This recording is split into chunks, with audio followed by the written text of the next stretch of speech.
ئازیزان و خۆشەویستان ئەمڕۆتان شاد و ئەم کاتتان باش. من شەماڵ عەلیم و ئێوە بینەری ئەڵقەیەکی تری بەرنامەی دیالۆجی هیوان. ئەم بەرنمەیەمان وەک چەند بەرنامەی لەمەوبەرمان تایبەت هەبێ بە ئەو ڕووداوەی کە ناوێنرا هەڵبژاردن. دیارە دیارترین دەتوانین بڵێن هەواڵ یاخود دیاردەی ئەو پرۆسەیە ئەو گاڵتە جاڕیە کە ناوی هەڵبژاردننی لێنرا بایکۆت یاخود دوورەپەرێزی و ناوتنی جەماوەرێکی فراوانی خەڵکی کوردستان و عێراقیش بوو بەم پرۆسەیە و بەم گاڵتە جاڕیە. ئەم بایکۆتە دیارە وەک بوومە لەرزەیەک پاش لەرزەی هەیە و ئێمە لە چەند ڕۆژی ڕابردووە و چەند دوو هەفتەی ڕابردووە شاهدی بەشێک لەوە پاش لەرزانە بووین و بار و ئەنجامەکانیمان بینی. باسکردن لەو دیاردانە یاخود لەو لێکەوتانەی بایکۆت و دەرزوەرگرتن پەنوەرگرتن لێی و وردبوونەوە لە لایەنە جۆرا و جۆرەکانی باسی مەسەلەیەکی گرنگە و دەرگامان بۆ کاتەوە بڵێن لە ئایندەیە چی بکرێ. بایکۆت خۆی لە خۆیە هەڵوێستێکی زۆر ڕاشکاوانەی جەماوەریی فراوانی خەڵکی کوردستان و عێراق بوو بەرامبەر نەک تەنها بە ئەحزابەکان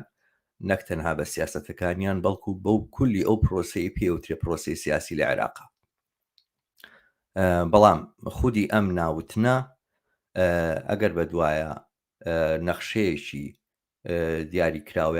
یاخود نەخشەیەکی کارساز بۆ بردنە پێشەوەی ئەو ناڕەزایانە بەدوایدانەیەت لەوە ناچێت بە تاقی تەنها خۆی بتوانێت ئاڵوگۆڕێکی ڕیشەیی دروست بکە. هیچ نەکردن بۆ خۆی ناوتنێکە بەڵام لەوە زیاتر تێناپەڕێ چیکردن و دوای ئەو بوومە لەرزەیە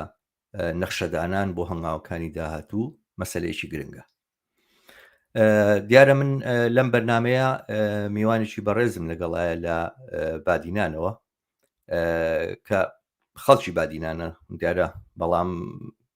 لە بادینان ناشی بەڵام پەیوەستی دایمی بەردەوامی بە ڕووداوەکانی بادینانەوە هێوێشێکە لەو دەنگانەی کە بە ڕاشکاوانە و دلێرانە لە بەرامبەر سەرکوتی پارتیا وەستاوەتەوە. باز لە شکستی پارتی یاخود پاشەکشەی پارتیەکەین لەم هەڵبژاردنەیە لەگەڵ ئەو بەڕێزەیە و دوای ئەوە لەگەڵ هاوکارمە گۆنا سەعید لەسەر تەوەرەکانی تری ئەم بەرنمەیە قسە و باسەکەین. تیشکە خەینە سەر ئەو ڕووداوی بەسەر بزوتنەوەی گۆڕانە هات کە گەلێک ناوێن ناوە کوژانەوەی مۆمی گۆڕان و من هاوڕای ئەو بۆچوونە و پاشانیش لەسەر دیاردەی بزوتنەوەی نوێ قساکەین. دیارە بەر لەوە حتمەن پاشەوەی کە قسە لەسەر پاشەکشەکانی پارتیەکەین لەسەر شکستی یەکێتیش ئەدوین وە ڕوونیەکەینەوە ئەمە بار و ئەنجامەکانی چییە بێ لە ناوچەکانی کوردستانە و دوایین بەشیشمان دووبارە ئەوە بێ کە ئەلتەرناتیڤی سیاسی یاخود سیاسەتی ئەلتەرناتیڤ چییە لە بەرامبەر ئەم دۆخەی پاش گاڵتە جاڕی هەڵبژاردنە. لەگەڵ ئێوەیە بە خێراتنی میوانی ئەم ئەڵقەیەمان مەکی ئامێدەکەم. کاکمەکی بە خێراتی. زۆر سپاس دەکەم ڕێزی. زۆر خۆشحاڵین کە بۆ ئەم بەرنامەیە لەگەڵمانی و دیارە ئێوە بۆ خۆشتان کەناڵی یوتیوبی تایبەتی خۆتان هەیە و بە بەردەوامی قسە و باس و لێکدانەوە و مووقیف هەڵوێستەکانی خۆتان دەرەبڕن سەبارەت بۆ دۆخەی کە لە بادینانە هەیە. سوپاس گوزارین کە بەشداری ئەم بەرنمەیەمان بوویت و خۆشحاڵ کردین بەوەی کە لەم کەناڵەشەوە بە بینەرانی ئێمە باری سەرنجی خۆت و لێکدانەوەی خۆت بگەینی. من لەو پرسیارەوە دەست پێکەم کاکمەکی کە ئەم هەڵبژاردنە لە ڕاستیە پارتی شای ولۆغانێکی زۆری کردو وتی کورسیم زیادی کردووە و حقیقەتیشە کە کورسیەکانی لە چاوجارانە زیادی کردووە بەڵام ئەمە دیارە بەرچاوی چاودێرانی وردبین کە یەکێکیان بەڕێستادن لێڵ نەکرد لەوەی کە ئەم هەڵبژاردنە لە ڕاستیە یاخودم گاڵتەجاری هەڵبژاردن لە ڕاستیە و خۆی شکستی پارتی دیموکراتی کوردستانی نیشاندا بۆی کەوا دۆخێکی تر ئەوەی کە ڕنگ بوو خۆشی چاوەڕێی نەکا بەدی هات بە تایبەتی لە ناوچەی بادینە من پێم خۆشە لەو بابەتەوە سەرەتا کەمێک بدوێت تا دواتر پرسیاری تریم بێ لە بابەت دۆخی بادینانەوە فەرموو. سپاس دەکەم. هەڵبەتە هەمومان دەزانین زۆربەی هەڵبژاردنەکانی عێراق یان تەزویری تیاکراوە یان فێری تیاکراوە یان پێش وەخت کورسەکان دابشکراون وای لاتووە کە خەڵک ئەسڵەن باوەری بە هەڵبژاردنانە بێ بەڵام ئەم جارە هەڵبەت دیار بوو کە ئەوان پێش وەخت یعنی کورسەکان سەدا هەفتەی دابەشیان کردبوو و دەلیلێک لەسەر ئەم شتە کە ژنێکی مەسیحی لە کوتای مەسیحی لە بەغا ناوی دەرچووە کە بوویتە ئەندام پەرلەمان بەڵام خۆی پێش هەڵبژاردن بە 2 مانگ مردووە. ئەنی دیارە پێش 2 مانگ یان 3 مانگ کورسەکانیان دابەش کردووە و خەڵکیان دەرکردووە. ئەنێمە دیار بوو کە دلیلێکی زۆر گەورەیە بەڵگەیەکی زۆر گەورەیە کە پێش وەخت بەس چەند مانگێک کورسەکان دابەش کراوە زۆربەی زۆری بەشێکیشیان هێشتوە بوو منافسەی حزبی و دەنگدان و تاکوتایی. هەڵبەت پارتی کورسەکانی زیاد کردووە بەڵام دڵی بە کورسەکان خۆش نەبووە چونکە ئەوەی 30 ساڵە نەیبینیوە ئەم هەڵبژاردنەی بینیوە. ئەوەتەی هەڵبژاردن دەکرد لە بەهدینان پارتی دایمەن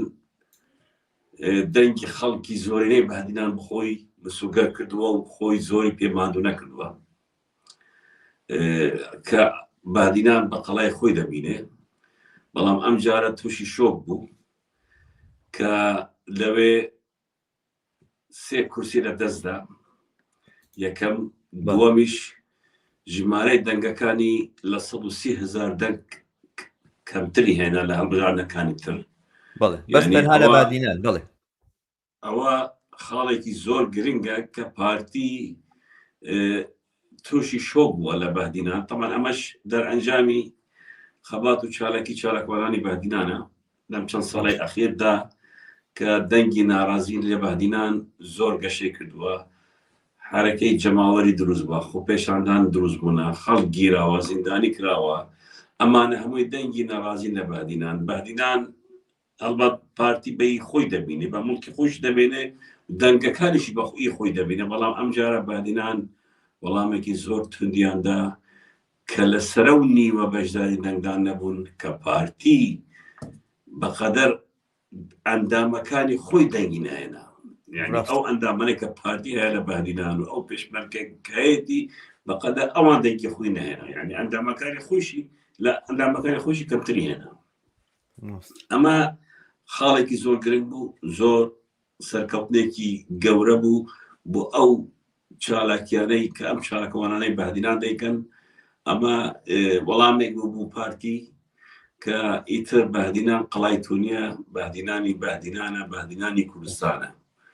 ئیتر ئەو ڕۆژە ڕۆی ئەتو بڵێ من دەنگی بەهدینانم مسوگەر کردوون. هەڵبەت ئەوانەی چوونە دەنگدانیش بەشێکی زۆری لەوانە لە ترسا ڕۆشتونە، بەشێکیشیان کە کوردی ڕۆژئاوا و باکوور بوونەکە بەلگەی عێراقیان و دروست کردووە کە هەموو خەڵک دەزانێ دەهان کەمپی کوردی ڕۆژئاوا و پێشمەرگەی ڕۆژ لە بەهدینان هەر هەمویان چوونە دەنگدان و دەنگیاندا بوو بە تایبەتی لە ڕۆژی دەنگدانی تایبەت کە پێشمەرگەی ڕۆژ نزیکەی 6,000 کەسن هەر هەمویان چوون دەنگیاندا بوو کە ئەوانە عێراقین و مافی دەنگدانیشان نیە بەڵام بەلگە و هەویە و ناسنامەی عێراقیان بۆ دروست کردو هەروە کوردی باکووریشان. ئەمانە هەمووی لەسەر ئەم هەموو شتە پارتی 130,000 دەنگی لە بەهدینان کەم کرد. ئەمە سەرکەوتنێک بوو، ئەمە وەڵامێکی باش بوو، ئەمە وشیارەیەکی زۆر گەورەی خەڵکی دەڤەری بەهدینان بوو. تەمان کەمی کرد لەوانەی کە ڕۆشتون، بەڵام ئەوانەی کە نەڕۆشتن و بایکۆتیان کرد زیاتر بوون لەوانەی کە بەشدار بوون. ئەمەش جێگای دڵخۆشیە. ئەمەش جێگای دڵخۆشەکە زۆربەی خەڵک نەچوو دەردان، باوەری بەم پرۆسەیە نیە، باوەری بەم حیزبانە نییە، بە تایبەتی حزبی دەسەڵات من دەڵێن کە پارتیە لەو منتەقەیە لە کوردستانیش خەڵکی بادینانی تر باوەری بەمانە نییە و جاوەرەی گۆڕانکاریە لێرە من دەڵێم کە پارتی تۆشیش بووە کەیفی بەو 32-33 کورسی ئەوە دەنات و ئەوەندە پێی عاجز بووە کە دەست پێ دەکە لەم نزیکانە بە گۆڕانکاری زۆر بەرپرسی حزبی گۆڕانکاری لە خۆیدا دەکە یعنی ئەمە من حەقیقەتەکە بڵێم پارتی لەو حزبانە لە کوردستان کە یاری سیاسی دەکە وەکیەتی و حزبەکانی تر نییە زەربەیەکی خوارد لە بەهدینان ئێستا هەوڵدەدا زۆرشت بگۆڕێن و گۆڕانکاریش لە ساڵی خۆی دەکە یعنی ئەوە دەزانێت بەڵام من پارتی دنیا دەکەمەوە کە ئەوان چەند گۆڕانکاری بکەم تازە خەڵک قەناعەتی بەوان نەماوە تازە حەقیقەتی پارتی بۆ خەڵک ئاشکرا بووە ئیتر خەڵک حزبی نوێی دەوێ سیاسەتێکی نوێی دەوێ دەسەڵاتێکی نوێی دەوێ 30 ساڵە ئەمانە هیچیان بە هیچ نەکرد کەزانی کەوتنە مەترسی ئێستا هەڵدەستن بە گۆڕانکاری لە ناو حزبدا بەرپرسەکان دانەوێ بگۆڕن شێوازی تەعاملیان دانەوێ بگۆڕن بەڵام تازە شتەکە زۆر درەنگە بەسەری چوو ئەوەندە شتیان بەرامبەر بە خەڵک کرد ئیتر خەڵک بریاری خۆی وەرگرت و دەیەوێت گۆڕانکاری بکەن زۆر ڕاستە ئەو قسەیە ئەم بایکۆتە ڕاستیەوەی نیشاندا کە خەڵکی تر چیتر ئەو دۆخەی ڕابردوو قوبوڵ ناکەوە هەر ئێستا داوای گۆڕانکاری ئەکا لە دەسەڵاتە داوای گۆڕانکاریەکە بۆ ژیانی خۆی ینی خەڵک ئەو حەقیقەتانی زانیوە تەمان یەکێک لەو شتانش کە لە ناوچەکانی سلێمانیە ڕوویدا من نازانم لە بادینان و لە دووهۆکیشە و ئەزانم کە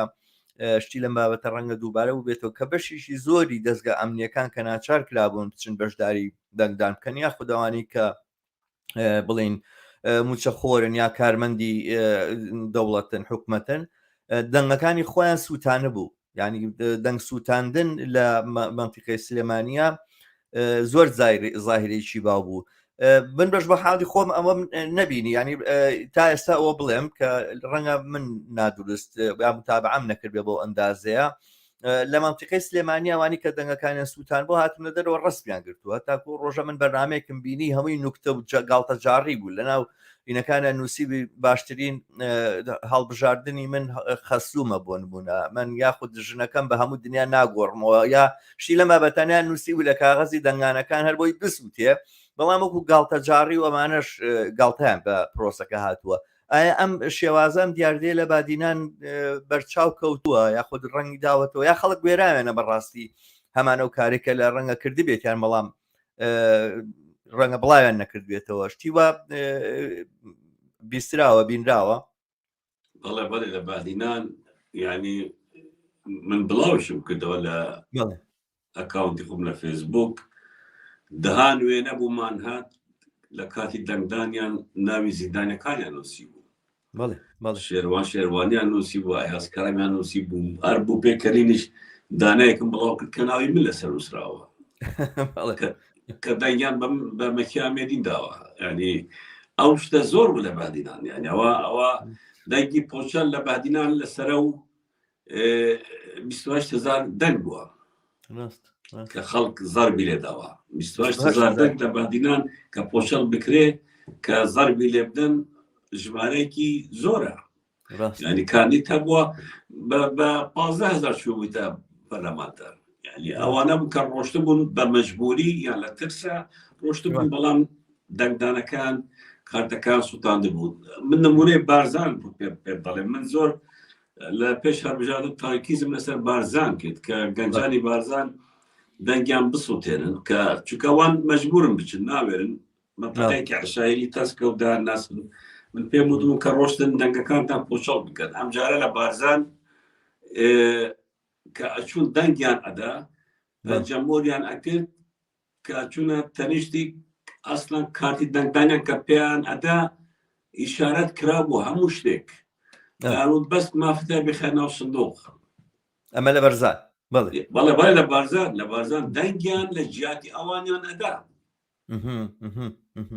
یعنی ئەیوت کاکە من قەی ناکە دەنگ بە پارتیەدا بەڵام مەجالم بدەنێ من کاندیدێک هەڵبژێرم ئەیوت نا ئێمە بوتۆمان کردووە و خۆت بێدەنگە بڕۆ کارتەکەت بخە ناو سندوق لەوان ترسیان هەبوو کە خەڵک پۆشەڵ کرد هینەکانیان ئەمە دەهان کەس لە بارزان پەیوەندی بەم کرد ئەم شتە حاڵەتان باس کرد بۆیە کە زانیان شانسی ئەوان نییە کارتەکانیان بسووتێنن بەشێکی زۆری نەڕۆشت خۆمان ئامارەکانمان بینی لە بارزانیش تقریبان 18 نەڕۆشتە دەنگدان 18 نسبەیەکی زۆرە لە بارزان کە نەچە دەنگدان و بایکۆتیان کرد ڕاستە وایە من یەکێک لەو پاژلەرزانەی بایکۆت بەڕاستی کە بە تایبەتی جەماوەری نەبەردی بادینان نیشانیاندا و هەڵوێستا بە ئازادکردنی زیندانیانە بینم یعنی بەڕێز باسەکە کە ناوی شێروان شیروانیان نووسیوە و ناوی بەڕێستیان نووسیوە و ناوی کەسانی تریان نووسیوە لە کارتەکانی دەنگدان ئەو بۆ خۆی نیشانەیەوەیە کە خەڵک بەشێک لەو تووڕێیەی کە لە دەستگاکانی پارتی هەیەی یاخود لە پارتی هەیەی هیچ سەرکوتە دیارە سەرکوت خۆی قەمەعکردن دەمبەستن زۆرتر بۆ دەرنەخستنی ناڕزایەکانە بۆ ڕاگررتنی دۆخەکەیوانە بەڵام ئەمە تا حدودێکی معین نەتوانێت کاری خۆی بکەوانە لە دوایەوە ئەبینی کە بە پێچەوانەوە ینی نهینی عکسی هەیە کە ئێمە ئێستا گەیشتوینەتە ئەو نقطەی قەمعی پارتی خەریکە نەتایجی عکسیەدا بەدەستەوە یعنی قەمعی پارتی چیتر ناتوانێت ئەو دۆخە ڕابگرێ بە پێچەوانە خۆشی ئەبێتە یەکێک لە معزیلەکان کێشەکانی کە بۆشی حل ناکرێت یعنی ئەم پارتی کە بە قەمع ڕاهاتوە و بە سەرکوت ڕاهاتوانی لە سەرەتاوە بوون بوونە سەبارەت بەم سەرکوتەش من یەک خەڵ باسکەم کاگمەکی کە جاری پارتی زۆر بە ئەڕوونی و ئاشکرایی نارانی خۆی تیرۆرە کرد یعنی ڕەوف کامیلی لە ناو ماڵی خۆیان تیرۆر کرد شەید ڕێناسی لە ناو مەقەڕی زەحمەت کێشانە تیرۆر کرد کەسانی تری یاخود مەسەلەن شەید ئارامی حزبی کۆمونیستی کرێکاری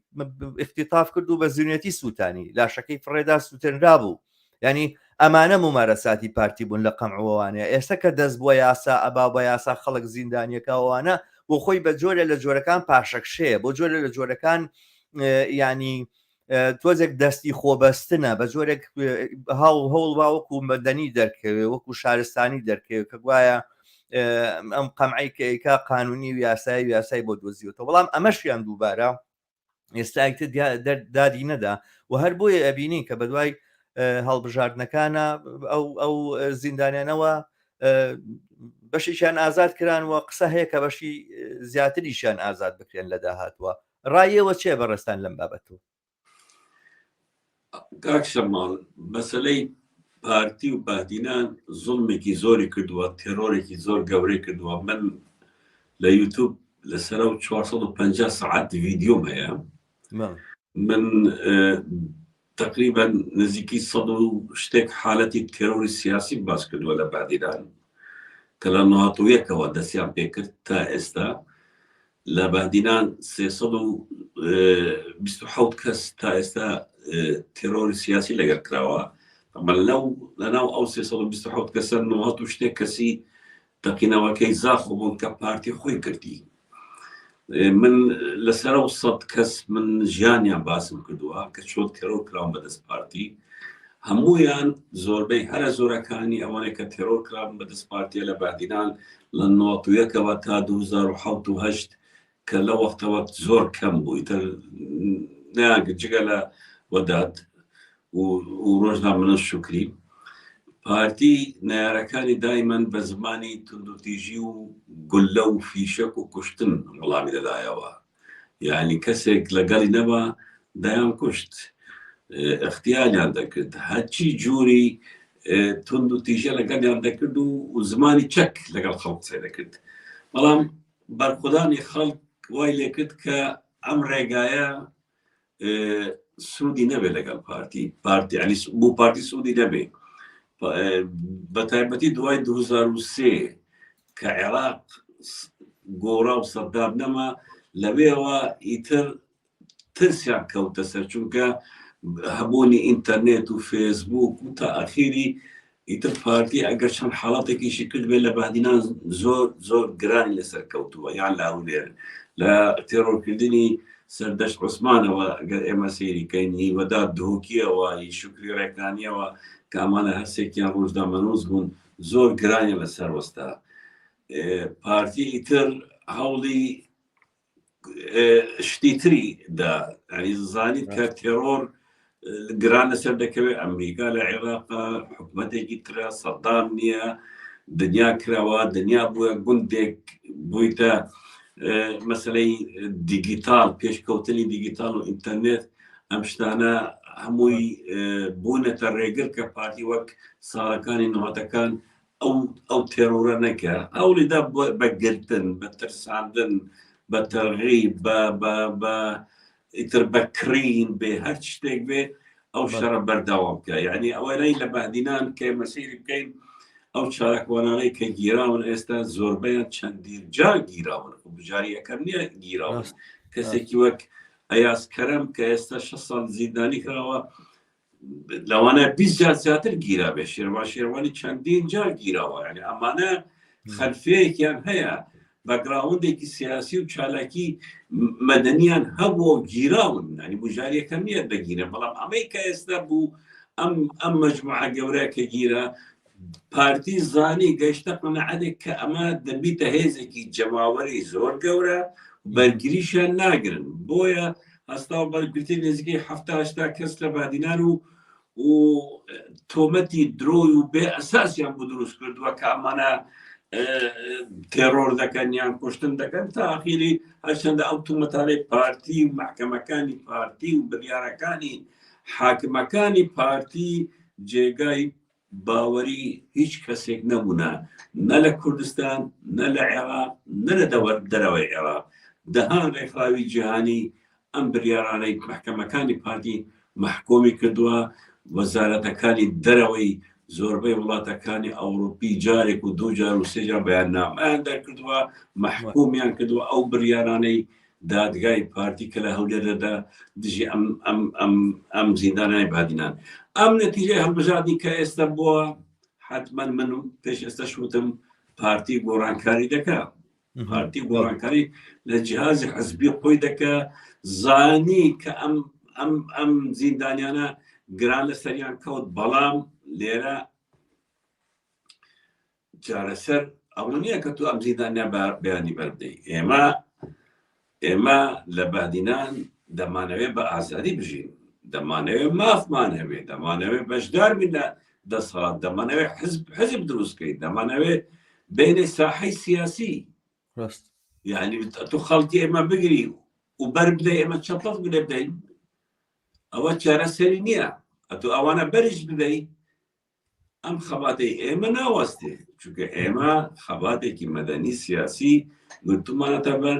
و بەرداوام دەبین لە من وەرگرە بەیانی شێروانی بەرز بوێت هەما خەباتی خۆی جاران دەکات ببینە پەیامەکانە لە ناو زیندانە بۆ دازێواری و ئایاسکردە و شێروانی پەیامەکانیان پەیامی شۆڕەژگێریە پەیامێکە کە دەیانەوێ دەرێجە بە خەباتی خۆیان بدەن لە زیندان و لە دەرەوەی زیندان ئێمە قەزیەکمان هەیە ئێمە دەڵێن ئازادی دیموکراسی بوو ئەم ملەتە ئێمە نامەنەوێ یەک ڕەنگ و یەک کەس و یەک بنەماڵە حکومە لێ بکە هەتا ئێمە دەمانەوێ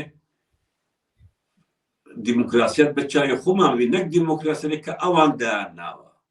ئێمە دەمانەوێت خەڵک ئازاد بژین نەک ئەو ئازادی ئەوان جدی زەرد لەبەر بێت و ئازادی لەبەرت نەبێت و ئازادنی ئێمە داخوازەکانمان زۆر قۆڵترە لە بەرداری چەند زیندانیەک بۆیە من دەڵێم ئەم حرەکەیە ئەبێ بەردەوام بێ و بەردەوامیش دەبێ دڵیان بەردەوام دەبێ و قەت نەوەستاوین دەهان چارەکوانی تر هەن ئێستش لە بەهدینان لە ئەوڕۆپا هەنە ئەو حرەکەیە ئەبێ بەردەوام بێ ئەبێ حکمی دوو بنەماڵەیی لە کوردستان کۆتایی بەو شتانە بێنن نابێت دوو بنەماڵە نەوتیان بەدەستەوە بێ چەکیان بەدەستەوە بێ دەسەڵاتیان بەدەستەوە بێ و تووشە بێ بێدەنگ بی یان تێڕۆرت دەکەن یان زیندانی دەکەن ئیتر ئەمە بە کۆی گشتی ینی من دەڵێم ئەو گۆڕان کاریانی پارتی ئێستا دەکەنە دوای هەڵبژاردن کە ئەو نەکسەیە هێنا لە دەنگدان و لە پاشەکەزی خەڵک و لە بایکوتە کافی نییە بە بەردانی زیندانەکان بەڵکو ئەبێ ئازادیایەکی تەواو بە خەڵکی کوردستان بدرێت بە تایبەتی لە دەبەری بادینان کە زۆر چەساوایە ئەمە 30 ساڵە چەساوایە لەسەرەوە ئەتوانم بۆ باز بکەم کە ئێمە بەردەوام دەبین لە ئەگەر بەریشان بدەن ئەگەر ئازادیشان بکەن چونکە ئەوانە بەجەستە گیراون وەک فکر ئازاد هەر دەجوڵە لە ناو خەڵکی کوردستانە بەتایبەتی لە بادینان ڕاستە ئەو بێگومانەوە حەقیقەتێکە یعنی ئەوان لە خۆڕان نەگیراون لەسەر ناڕەزایی گیراون کە ئێستاش ئازاد دەکرێنەوەوانە بەو معنایە بێ ئازادکردنی ئەوانیانی ئازادکردنی ناڕەزایی بێ ئەنی خەڵک بۆی هەبێ کە وەختێک کارەبای نەبوو کە وەختێک خزمەت گوزاری نەبوو کە وەختێک بێکار بوو کە وەختێک کرێی کەم بوو کە وەختێک ناچار کرا بە ژیانی کولە مەرجی و ئەوانە دەنگ هەڵبڕە بڵێ نا لە وڵاتێکە ئەژین کە ئێمە سەروەت و سامانی زۆری تایە لە وڵاتێکە ئەژین کە خەڵکانی کارامە و بەتوانای تایە شایانی ئەوەین کە لە ڕووی ئابوووریەوە پێش بکەوین لە ڕووی کۆمەڵایەتیەوە گەشە بکەین و ئەمەشی کە بنەماڵەیەک یا دەستەیەک یا چینێکی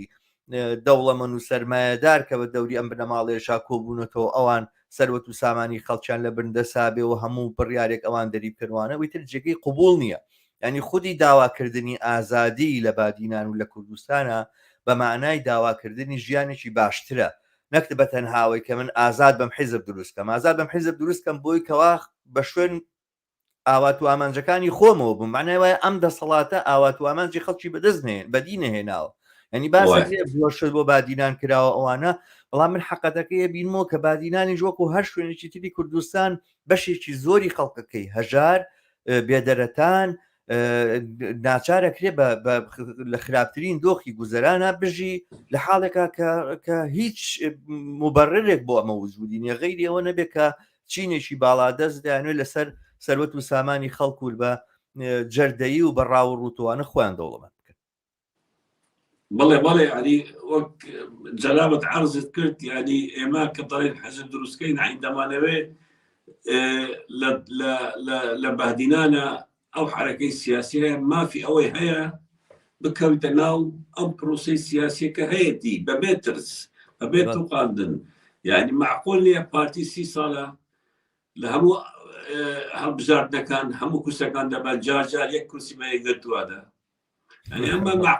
معقولتي تدانية يعني هالشي آزادي هبه وشيء آزادي بلا بهدينان نبوة تاستا يعني أتوالي لجيب تشارتشيوي بارتي ديمقراطي كردستان حركة بكي بوتنية رخ نبقلي بوتنية قصر بكي يعني أم كان صالي أخيرا شوابين صالة خد برده حركة يقدرون وشياب يعني إما ضلين لبهدينانا بەڕاستی نەبەست پارتی درۆی لەگەڵ خەڵکی بادینانی کردووە و ڕازبوو نەبووە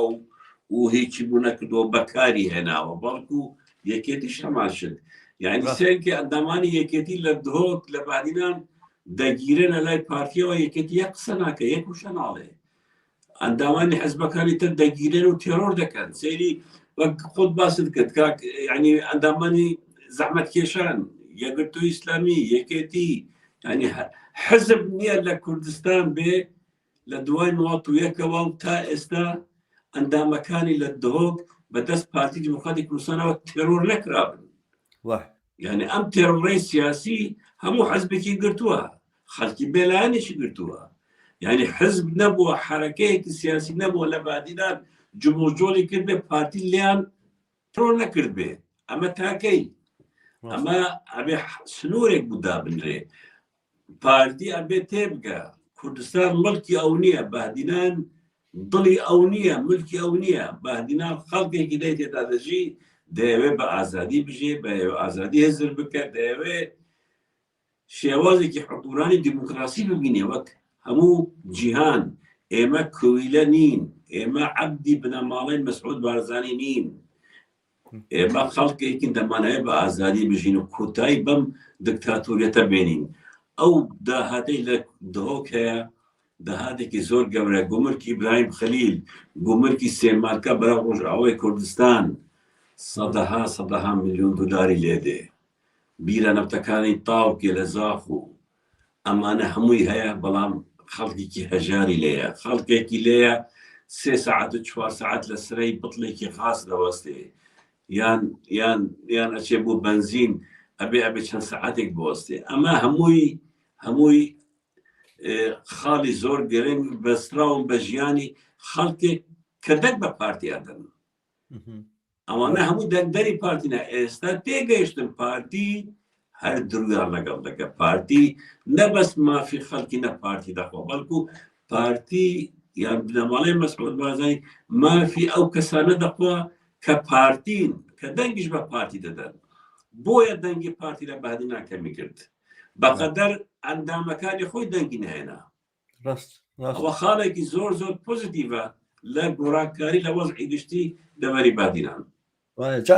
ئەو دۆخەش کە لە بادینانە دروستە بێوانە پارتی بە عموم بادینانی بە معقەلی خۆی زانیوە، یعنی بە جێگایەکی زانیوە کە گەر لە هەموو کوردستانیشە وە دەربنرێەوە ئەوانە لە مەنتیقەی پارتیە جێی خۆشە و ئەو مەنتیقەی خۆیەتی وەکوەوەی کە ئەمە جێگەی منە، ئەمە معقەلی منە، ئەمە قەڵای منە. ئێستا لە ناو قەڵاکەی خۆیان خەڵک بەدەنگ هاتوو، لە ناو قەڵاکەی خۆیان ئەم بایکۆتە و ئەم هەڵوێستە زۆر دلێرانەی بەرخودانەی جەماوەری بادینانە بینین. ئەمە دیارە کاریگەری لە سەر دۆخی سەر تاسەری کوردستانیشدانێەوە دەستی پارتی لە جێگاکانی تریژ لە پراکتیزەکردنی قەمع و سەرکوت و ئیرهاب و داپڵۆسینەوەوانە شل ئەکاتەوە و بە تایبەتی هەولێریش ئەبێتە کانگای ئەوە. من وا ئەزانم کە ئەم بایکۆتە دەرگایەکی کردەوە و جەماوەری خەڵکی کوردستان بانگەوازەکە بۆ خەباتێکی هەمەلایەنە و سەرتاسەری. کاگمەکی ئێوە چۆن ئەماین دابینن، یاخود بە پرسیارەکەم ئاوا سیاغە بکەمەوە ئەوانە ئێمە پێویستمان بە چییە بۆەوەی کەوا جوڵانەوەیە کە لە کوردستانە ئایکەین لە بریەوەی زۆر کەس بە باز لەوا کاڵێنە هەڵبژاردنتان ڕەت کردوێتەوە، هەڵبژاردن قوبوڵ واکەنەوە جەماوەریش نایەوە معنەوە خەڵک دەزیاتە چەک کە من وازانم جەماوەری ئێمە زۆر لەوە وشیارترەکە بەم ئاراستەیە بڕوە و دیارە مەسەلەن چەک لەوانەیە لە حاڵەتی ئێستایە لە بەرامبەر ئەم ئەحزابانەیە کە خۆیان نەحزابی میلیشیاین و ئەمانە ئەو کاریگەریە نەتوانێت ببینێ بە پێچەوانەوە من بچینە دۆخەکە بە جۆرێک لێ بکە کە زۆر نالەبارتر ینی هەتا ئەمنیەتیش نەمێنێتوانە جەماوەر لەوە وشارترە. بەڵام بە بڕوایەوە ئەو ڕێگانە چیر خەباتی مەدەنی و سیاسی کە بە ڕێزت باس کرد بڵێن سەردێڕێکی عمومیە، وەڵام ئێمە چۆن نەکرێ ئەم خەباتە سیاسی و مەدەنیە ببینە پێشەوە، ئەڵلقەکانی چین، هەنگاوی داهاتوو چیە لە بادینان لە غێری بادینان. پێم خۆشە لەو بابەتەوە ڕێی ئێوە بزانم. کاک شەماڵ مەسەلەی خەباتی مەدەنی یان خەباتی چەکداری ئێمە زۆر جار باسشمان کردووە کە بە چەک ئێمە نەگەین هیچ ئامانجێک. خەباتی چەکداری من بە دروستی نابینم و باشیش نابینم. ئێستا دنیایەکی ترە، ئێستا وەزعێکی ترە. من بچم چەک هەڵگرم بەرامبەر کێ هەڵدەگرم؟ بەرامبەر پێشمەرگەیەک کە بێمعاشە، بەرامبەر پۆلیسێک کە چەوساوەیە کام دەسەڵاتێ بەکاری دێدێ. من ئەو بکوژم یان ئەو من بکوژێ دەسەڵات هیچی لێ نهات، چونکە هەردووکمان کوڕە هەژار و فەقیرین. ئێمە ئەبێ خەباتی خۆمان خەباتێکی مەدەنی بێ، ئەوەی کە ئێستا دەکرێت گەورەترین خەباتە گەورەترین سەرکەوتنە کە ئێمە بۆ ئەم دەسەڵاتەمانە سەلمان زۆرینەی زۆر لەگەڵ ئێوەنین، زۆرەی زۆرینە ڕەفزی ئێوە دەکە. ئەمە هەنگاوێکی زۆر گرنگە. بە ئەو خاڵەش باز بکەین کە هەڵبژاردنی کوردستان ئەگەر وەزع وا بڕوە و ئەمانە حەدمە خۆیان ناگۆڕن مفاجعەی گەورەتر دروست دەبێت، مفاجعەی گەورەتر دروست دەبێت لە دەنگدانە. یعنی ئەمە خەڵک دەبینێ، ڕێکخراوە جیهانەکان دەبینن، حکومەتە جیهانەکانش دەبینن، حکومەتە جیهانەکانش هەمووی پەیانزانی ژمارەی بایکۆت چەند بەرز بووە، زۆر بەرزتر بووە لەوانەیە کە کۆمسیۆنی باڵای هەڵبژاردن ئیعلانی کردووە. ئەم خەباتەی ئێمە ئەبێ خەباتێکی مەدەنی بێ، من بڕوام بە چەک نییە، ئەبێ خەڵک وشیارکەین. شەڕی ئێمە، خەباتی ئێمە، شوڕەشی ئێمە شوڕەشێکی هزریە، شوڕەشێکی فکریە، وشیارکردنەوەی خەڵکە کە خەڵک وشیار بوو، کە خەڵک لە مێشکە خۆیدا خۆی ئازاد کرد، دەتوانێت بە ئازادانە بشتە سەرجادە و مافی خۆی لەوانە وەرگێ. بەڵام ئەگەر خەڵک وشیار نەبوو، خەڵک لە هەزری خۆیدا ئازاد نەبێ، ناتوانێت داخوازی مافی خۆی بکە. ئەمانە ئێستا ئێمە خۆ پێشاندانێک بکەین 100 کەس بن، حسابێکی بچووکمان بوو دەکرێت. بەڵام ئەگەر خەڵک وشیار بوو، ئازاد بوو، لە شوێنی 100 کەس 100,000 کەس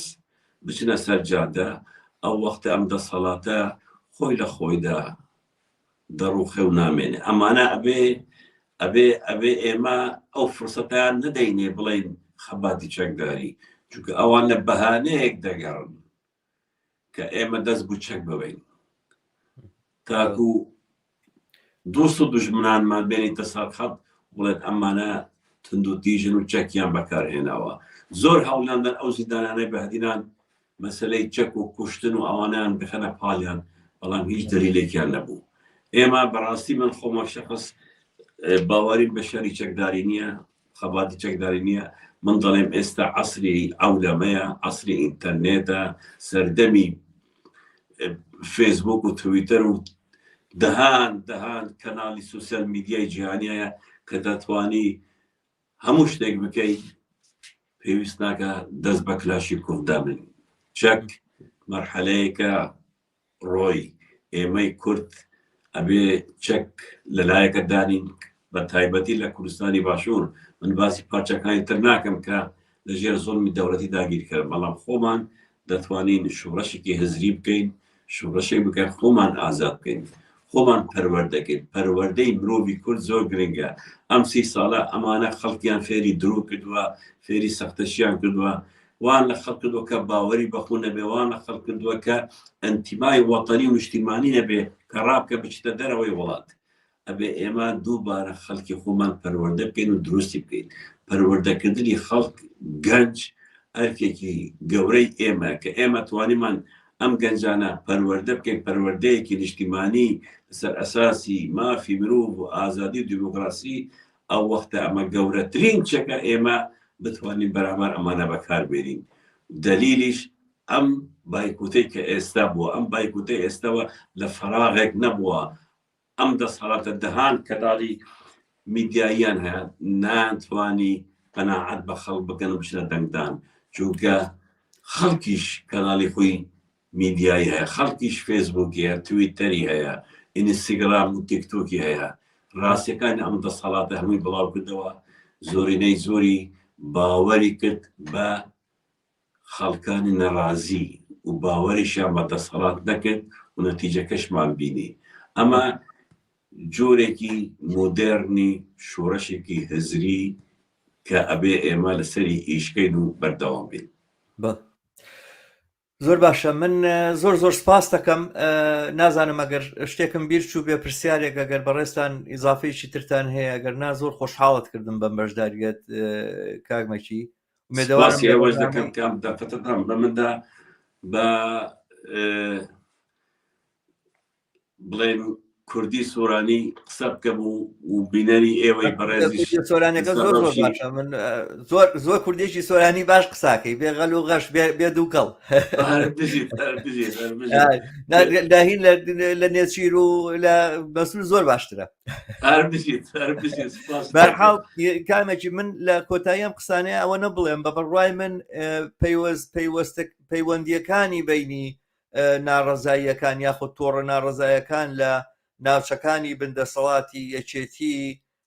لەگەڵ هەولێرا کەمێک باشترە، بەڵام لەگەڵ بادینانە من هەست دەکەم زۆر لاواز و زاییفە و من پێم وایە ئەمە یەکێکە لە خاڵە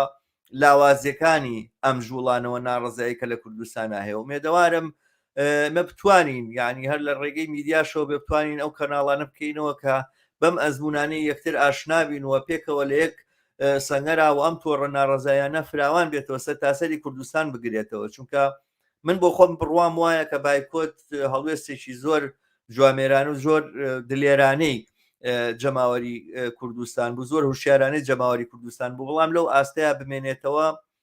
ڕەنگە نەتوانێت ئەو کاریگەریە بینێ وەختی ڕێکخراوبوونە دەستی پارتی ش لەبێتەوە دەستی سەرکوت ش لەبێتەوە کاتی دروستکردنی تۆڕەکانی ناڕزایە لەسەر تاسەری کوردستانە کاتی ئەوەیە ڕۆژی ناڕزایی دیاریکراو دابنین بۆ سەر تاسەری کوردستان لە بادینانەوە تاکو خانەقین ئەمە هەموو بە یەک دەنگ داوا بکەین ئەمە خواستمان ئەمە داوامانە بە بڕای من ئاوا ئەتوانین ئێمە دڵنیابین لەوەی کەوا ئەم بایکۆتەش بەردێکی خستوەتە سەر بەردی دروستکردنی ئایندەیەکی باشتر بۆ جەماوەری ئێمە زۆر ڕاستە منیش شەمال بووچوونم هەیە ئەبێ ئێمە لە ئەو پەیوەندیانەی لە هەڵەبجەوە تا زاخوە ئەو پەیوەندیانە زۆر باش بکەین خەتا لە ئێمەدایە خەتا لە ئامرازەکانیا ئامرازمان هەیە سوسیال میدیامان هەیە دەتوانین زۆر بە ئاسانی ئەو پەیوەندیە دروستکەین ئەگەر نەدروستکەین ئەگەر گەشەی پێنەدەین کەواتە خەلەلەکە لە ئێمەدایە کە خەڵکی یاخین کە دەمانتوانیوە یەکتری باش براسین ئەوە ئەبێ لە ڕۆژانی داهاتوو ئیشی زیاتری لەسەر بکەین من لە بەهدینان و فلان لە هەولێر و فلان بەڵام ئاگامان لە یەکتر نەبێ ئیمکانیاتی پەیوەندیکردن زۆر ئاسان بۆ ئێستا نە پێویستی بە پارەیە نە بە واستەیە نە بە هیچ شتێکە ئینتەرنێتە و هەموو کەسێکیتی و فێسبوک و هەموو کەسێکیتی و دەتوانین زیاتر پەیوەندەکان بەخوا بکەن و سوپاست دەکەم بۆ میوانداریەکەت دەستخوشێت لێ دەکەم هەر بژیت زۆر سپاس زۆر خۆشحاڵ بووم ومێدیەوە یەکەم کە جاری تریش لە بەرنامەی ترا یەکتر سپاس دەکەم بەڕێز هەر بژین زۆر سپاس سەرچاو شەوێکی شاد بەڵێ عزیزان و خۆشەویستان لە درێژەی ئەم بەرنمەیە من دیارە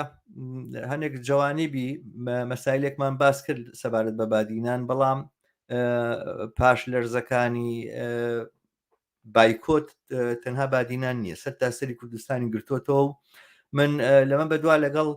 هاوکارم گۆنا هەوڵەدەم لەسەر هەندێک تەوەرە لەم بابەتانەوە قسە بکەم بەخێراتی گۆنایوارت باش ئەم کاتت باش شەماڵ زۆر سپاس دەکەم هیوادارم تۆ باش بی سلااو و خۆشەویستیم بۆ هەموو بینەرانی کەناڵی هیوە هەر بژی گۆنا ئەوە لەگەڵ دیارە بینەری بەشێکی قسە باسەکانمان بووی لەگەڵ کاگمەچیا ئەمەی کە لە بادینانە ڕوویا بە بڕای من نموزەجێک یاخود دەرکەوتێکی زۆر ئاشکرای ئەم دۆخە نوێیەکە لە کوردستانە هاتوتەکایەوە کە بە بڕای من پێویستی بە وەبەرهێنانە پێویستی بە لەسەر بیناکردن هەیە ینی من بۆ ئەمە چەند بەرنامەیە لەسەر ئەم بابەتە ئەمەوێ قسە بکەمەوە لەسەر بایکۆ دەمێ بدوێم چونکە زانم کە ئەمە بۆ خۆی دەستکەوتێکە ینی زەمینەیەکی هێناوەتە پێشەوە کە توانی هەنگاوی لی هەڵبگریتوانە من نامانەوێ ئاوا وا سادە و ئاسان تێ بپەڕێ بەڵام ئەم پاش لەرزانە کە هاتووەن بەشیشان ئەم ئازادکردنی جیراوەکانی بادینان بوو کە وەک هەواڵ هەیە کە ئەوانی تریشیان لە پرۆسەی ڕوبەڕووکردنەوەی دادگایەن و بەشیشی زۆریان ئازادە بن لەلایەکی ترەوە ئەبینین ئەم ڕۆژانە خۆپیشاندان لە هەموو لایەکەوە دەرکەوتووە ینی شوێن نەما هەولێرە ڕانیەیە سلێمانیە هەڵەبجێ لە هەموو جێگایەکە و خەریکە جموجۆڵی ناڕزایی دەرەکەوە تایبەتی مامۆستایانی بڵین وانە بێشت کە تەسبیت ناکەن پاش 6 ساڵ و 7 ساڵ ئەوانە بۆ خۆیان جوڵانەوەیەکە کە هەستەکەی ومێت بەخشە هەستەکەی ئیتر خەڵک وەک بڵێ بایکۆت پێی وتیا زۆر بەهێزی ئەوانە دەی اینجا عەزڵاتی خۆ نیشان دەخەری کە خۆی دەرەخا لە هەموو لایەنێکە و لە هەموو کون و قوژبنێکەوە ڕایتوە چییە؟ شەماڵ تەواو هاوڕام ئەوەی کە من وابزانم هەفتەی ڕابردوش لە بەرنامەکە زۆر باسیەوەمان کرد کە بایکۆت گەورەترین دەستکەوتی بایکۆت جگەلەوەی کە حیزبەکانی هەمووی والێ کردووە جارێتتر بیر بکەنەوە و تووشی شۆکی گەورەی کردوون و ئەوە بەڵام دەستکەوتی گەورەی دروستکردنی کۆنفیدەنسە بە معنای ئیعتیماد بە نەفس لە ناو خەڵکە دروستکردنی بڕوایەک چەکەرەکردنی بڕوایەک بە هێزی گشتی خەڵک کە ئەتوانێ ئەگەر ئیرادە بگرێ لە کاتێکە توانێت ئەگەر ئیرادە بگرێ و ئەگەر زۆرینەی خەڵک قەناعەتی هەبێ بڕوای هەبێ بتوانێ زەربە بە وا باسی کەم جارێ باز لە گۆڕانکاری نەکەین بەڵام زەربە بە لە دەسەڵاتێکە هەیە لە بنەکانی ئەم دەسەڵاتە لە بنچینەکانی ئەم دەسەڵاتە ئەم اعتیماد بە نەفسەی لە ناو خەڵکا دروست کردووە هەر بۆیە کاتێک خۆپیشاندانی مامۆستایانی وانە بێژیەتە دەرەوە من پێم وایە تاک بە تاکی ئەو کەسانە هێزی ئەو بایکۆتیان لەگەڵ خۆیان هەڵگرتووە لە دڵی خۆیانە هەڵگرتووە کە ئەوە ئێمە خەڵک توانی بەبێ ئەوەی ڕێککەوتنێکی هەبێ بەبێ ئەوەی ڕێکخراوبوونێکی هەبێ بەبێ ئەوەی نوێنەرایەتیەکی گشتی سیاسی هەبێ چۆنەڵی بە شێوەیەکی خود بە خود ئیرادەی گرت ئیرادەیەکی زۆرینەی گرت لە هەرێمی کوردستان و لە عێراقیشە و لەرزەیەکی دروست کرد ئەم عنوانی بەرنامەکەتم زۆر پێخۆشە کاڵی پاش لەرزەکان چونکە بڕاستی لەرزەیەکی زۆر چاکی دروست کرد و من وەکوتم خۆپیشاندانی داهاتوو ناڕەزایەتەکانی داهاتوو لە دڵی خۆیان هەڵگری ئەو اعتیماد بە نەفسەی خەڵکە بێ هەڵگری ئەو هێزە ئەو ئێنەرژیە ئەو وزەیە ئەبێ من حەزەکەم ئەم بەشەی قسەکانم بەوە تەواوکەم کە بەڕاستی لە دڵما بوو بێڵم گوێم لە تەواوی قسەکانی کاک مەکی ئامەدی و گفتوگۆکە لەگەڵ تۆیا گرت ئینسان کاتێک گوێی لەو ئەبێ گوێی لەو شتانە ئەبێ کە مەکیش باسیە کرد یەکسەر ئەمەی بۆ دەرەکەوێت کە چەند ساڵێ لەو بەرقسەیەکی زۆر نەبوو لە پێکەوە کارکردنی لە بادینانەوە بۆ سلێمانی تەنانەت دابڕانێک هەبوو بە جۆرێک دابڕان ئیتر بەهۆی دایلکتیکی قسەکردنەوە بێ بەهۆی جوگرافیاکەوە بێ بەهۆی ئەوەی هێشتا ناکۆکی و کێشمەکێشی نێوان پارتیوێکێتی و حیزبەکانی تر زاڵ بوو زیاتر بەسەر زەینی گشتی خەڵکە ئێستا ئەیبینی دەنگەکان بەرزترن فراوانترن من یەک نمونە بێنمەوە خاوەنی بەرزترین دەنگ زۆرترین دەنگ لە هەڵبژاردنە کە پێم وایە ناوی کاک جەمال کۆچەرە کاندیدی یەکگرتووی ئیسلامیە خۆی وتوێتی دەنگەکانی من زۆر بوون بەهۆی ناڕەزایەتی خەڵکی بادینان بەگرتنی با بڵێن دەستگیرگراوەکانی بادینان یعنی خۆی ئەم قسەی کردووە بە معنای بۆ من ئەمە یعنی چۆنڵێ ئەم کەسە ئەو هێزەی خەڵک بە ئێمە نیشانەیە کە خەڵک لە ناڕەزایەتی خۆیانە لە بادینانە چوون ئەوە هەرەوەی کە کاکمەکی و ئێوەش باستانە کرد لەبەرەوە من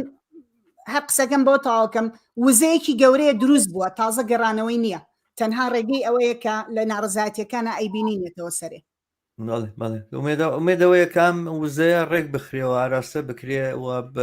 بە ئەنجامی دڵخۆشکەری تر بگا ومێدێک دروست بووە یەکێک لە شێشەکانی کۆمەلگای ئێمە نەبوونی ئومێدە ینی ئومێد نەبوونی ئومێد ئەوەی کە تۆ هیچت پێ ناکرێ و ناتوانانی بەدەست جەمعی کارێ بکەیت و ئەمان لە ڕووی سایکۆلۆژی کۆمەڵایەتیەوە کاریگەریەکی زۆر خراپی دانەوە یعنی ئێمە هەموو خۆپیشاندانەمان بینی و هەموو ناڕەزایمان بینی ئەنجامێک بەدەست نایە مەسەن دەستکەوتێک بەدی نایە جێگایەک ناگرێ و ئەمە واکە کە خەڵک ئومێدی نەبێ بۆی کا بەرەو پێش بڕوە ینی بەشێک لەوە کە بڵین حتا دەسەڵاتیش هەندێک جار مەطلبی زۆر زۆر سادەی خەڵک کە زۆر قابل بە جێبەجێکردنە جێبەجێ ناکە دلیلەکەی ئەمێ ئەو باش سایکۆلۆژێتی جەماوەری خوێنەوە زانێت چۆنیە ینی تۆگەر یەکێک لە دەستکەوتێکی کەمیش بێبیدەی بە خەڵکوانە بێ بە بەرهەمی خەباتی دەستە جەمیانەوەوانە هەنگاوی داهاتوتر داوای دەستکەوتی زۆرتر و زۆرتر ئەەکەن و بۆیە ڕێگاکەی ئەوەیە کە ئەم بربەستە دروست بکرێتەوەوانە کە ناومێدی لە جێگەی خۆیان مێنێتەوە بایکۆت بە جۆرێک ئەم ناومێدی تێکشکان ینی بە جۆرێک ئومێدی دروست کرد لە لای جەماوەریی فراوان کە بەڵێ بە دەستە جەمعی تەنانەت بەوەی کە نەچینە بەرسنۆخەکانی دەنگدان و پەنجەمان مۆر نەکەینەوە ناتوانین هەڵوێستێک نیشان بدەین و عاشێمانە بلەرزێنین جا یەکێک لە پەس لەرزەکانی بە بڕوای من کە زۆر جێگای دەستخۆشی و خۆشحاڵیە بەڕاستی کوژانەوەی مۆمی بزوتنەوەی گۆڕان من دیارە بەڕاستی من دیارە لە ڕابردووە قسە زۆر کراوە لەسەر گۆڕانەوەوانە هەمیشە من لەو کەسانە بووم کە جوڵانەوەی گۆڕان بووری لە بەرامبەر دەسەڵاتەوە ئەو جۆرە باڵانسی کە لە ناو کۆمەلگای کوردستانە دروستی کردبوو و فەزایەکی دروست کردو بەرحاڵ فەزای معارەزەی ناوبنێن ناوی فەزای ئازادی نەبووە فەزای ئازادی سیاسیوانە نەبووە هیچ کاتێک لە کوردستانە بەڵام فەزایەکی معارەزەی لە ناو کوردستانە برەو پێداوە هەمیشە پێم وا بۆ گۆڕان لە معارەزای بمێنێتەوە باشترەوە لەمە بە قازانجی خەڵکە خەڵک دەتوانێت لەو قەڵەشتانە سوود وەربگرێ بەڵام ئەوە کە گۆڕان ئەم هەڵوێستەی وەرگرتووە ئەم جەماوەرش ئاوا بەو جۆرە جوانە موقعیت و جێگای خۆی پێنیشاندا لە 5 ملیۆن دەنگەوە هێنایە سەر 21,000 دەنگەوە ئەوانە بە بڕای من یەکێک لە دەستکەوتەکانی بایکۆتی ئەم جارێ یعنی قسە زۆرەکرێ سەباز دەواکرێ بە خۆیان ناسنەوە گوایە هەڵەیان کردووە و گوایە مەجموعی مۆزەفیاندا ناوە لەوێ لە لای خاوەنی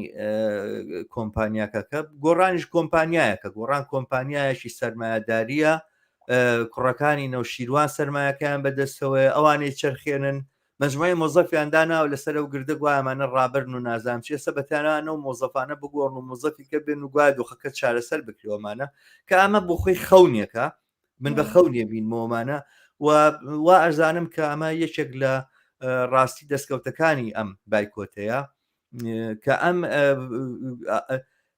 ینی ئەمەی کە تۆ جوڵانەوەی کە دروست کردووە تەوێت لە ڕێگەی دەستگاکانی بڵێن پرۆسی هەڵبژاردنەوە ئاڵوگۆڕ لە کوردستانە بەدی بێنیەوەوانە لە ڕۆژی یەکەمیشەوە ئەزانی کە ئەو ئاڵوگۆڕانی کە بەدی دێنی جگە لە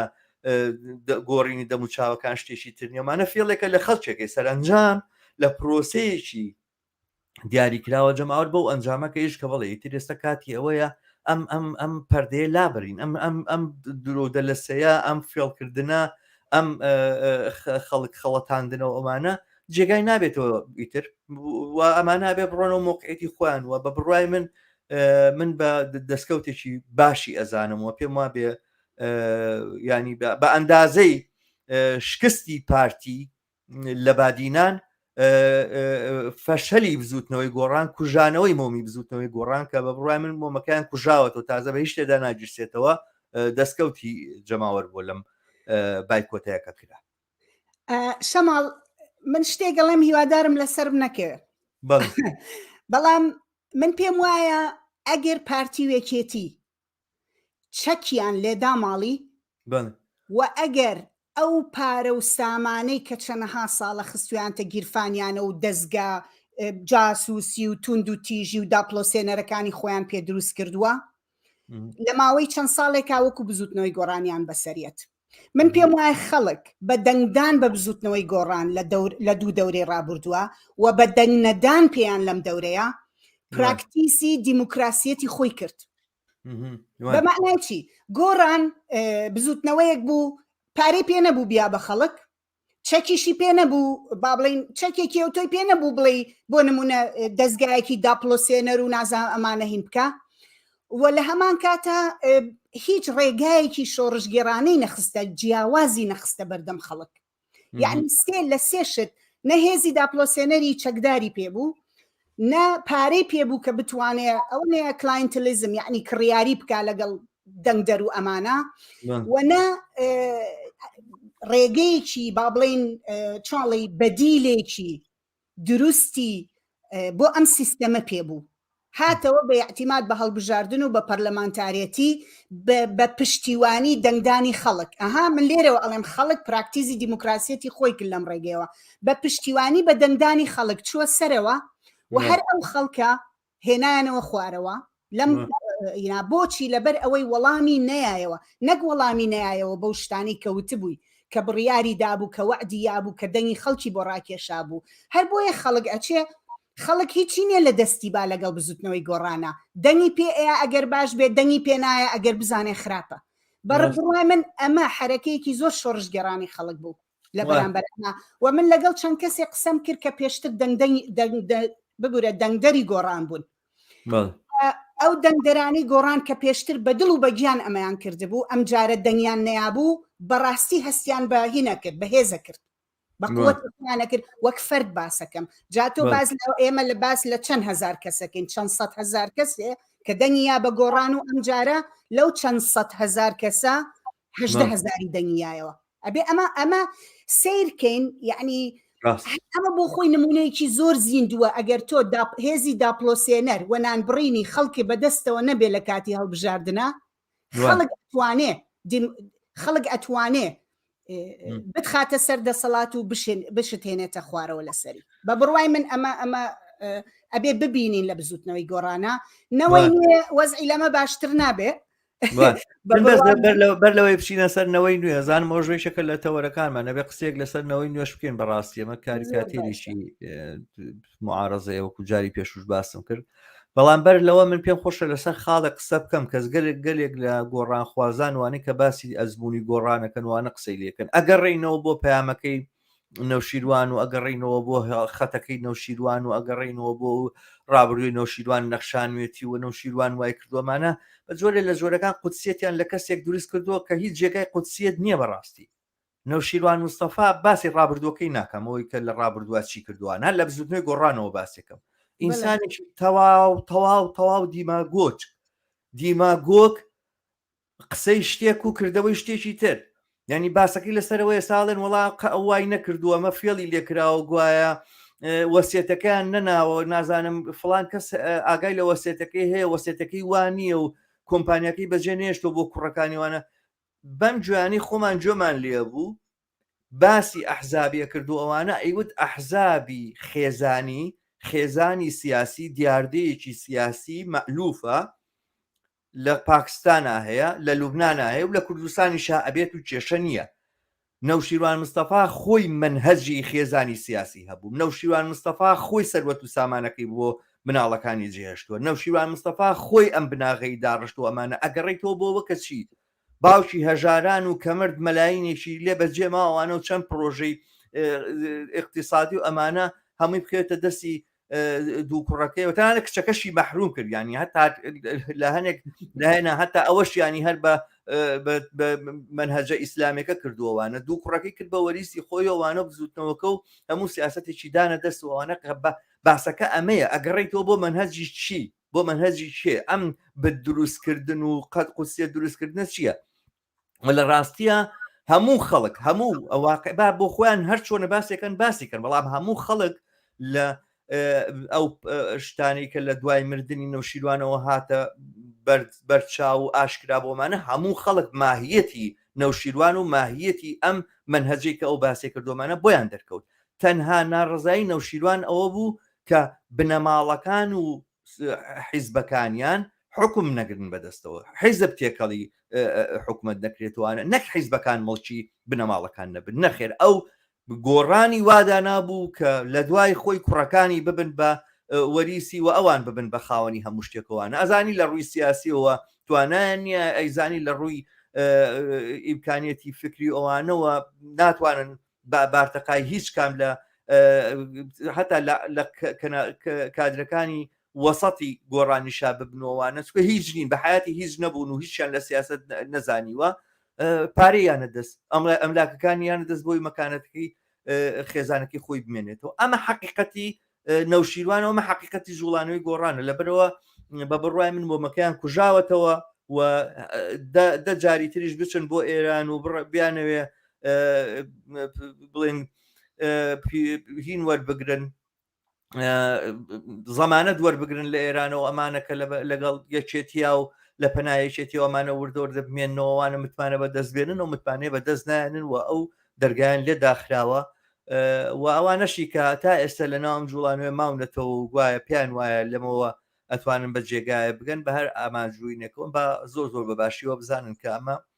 ئەم ڕێگایە دەرناچێت ئەم کۆڵانە داخرا ئەگەر ڕێگەم بی هەر ئەوانە ئەم قسانەی تۆ هەمووی دروستە بەڵام هەرو منهەجێتی کە باسی لەیەکەی بۆ نمونە پێشتر گۆڕان باسی لە چاکسازیە کرد باسی لە دەستپاکیە کرد باسی لە دژە گەندەڵی بوونە کرد باسی خەڵکی بە دوای ئەمانە هەڵخران وانە خەڵکی بە دوای ئەم شتانە هەڵخران بەڵام کاتێک کە ئەیبینی ئەو چوە نێو سیستمێکەوە نێو جێژراوێکەوە نێو با بڵین کۆمەڵێ دام و دەستگای حکومی و ئیداری و ئەمانەوە کە هەر خۆی بوو بە بەشێک لەوە کاتێک کە بوو بە بەشێک لێی نەک ئەو پەیامانەی نەما ئەوەی کە باز لە چاکسازی و نازام چی و چی کرد بەڵکو بووە هۆکارێک کە ئەزای چۆن خەڵک چەند ساڵێک مایەوە بە بێدەنگی بە دیارەوە ئەوەی کە هادووتی 4 ساڵ بێدەنگی شەقام بەنیازی ئەوەی کە شت بگۆڕێ خەڵکی بە بڕای من بەرەو دواوە برد لەم ئینتیخاباتە لەم هەڵبژاردنا خەڵک ئەوەیان ودوتیان لەمەش تێپەڕین یعنی بڕوامان بەمەش نەما تەواو کە جارێتتر ناوەستینەوە لەسەر ئەمە دقیقاً بەهەرحاڵ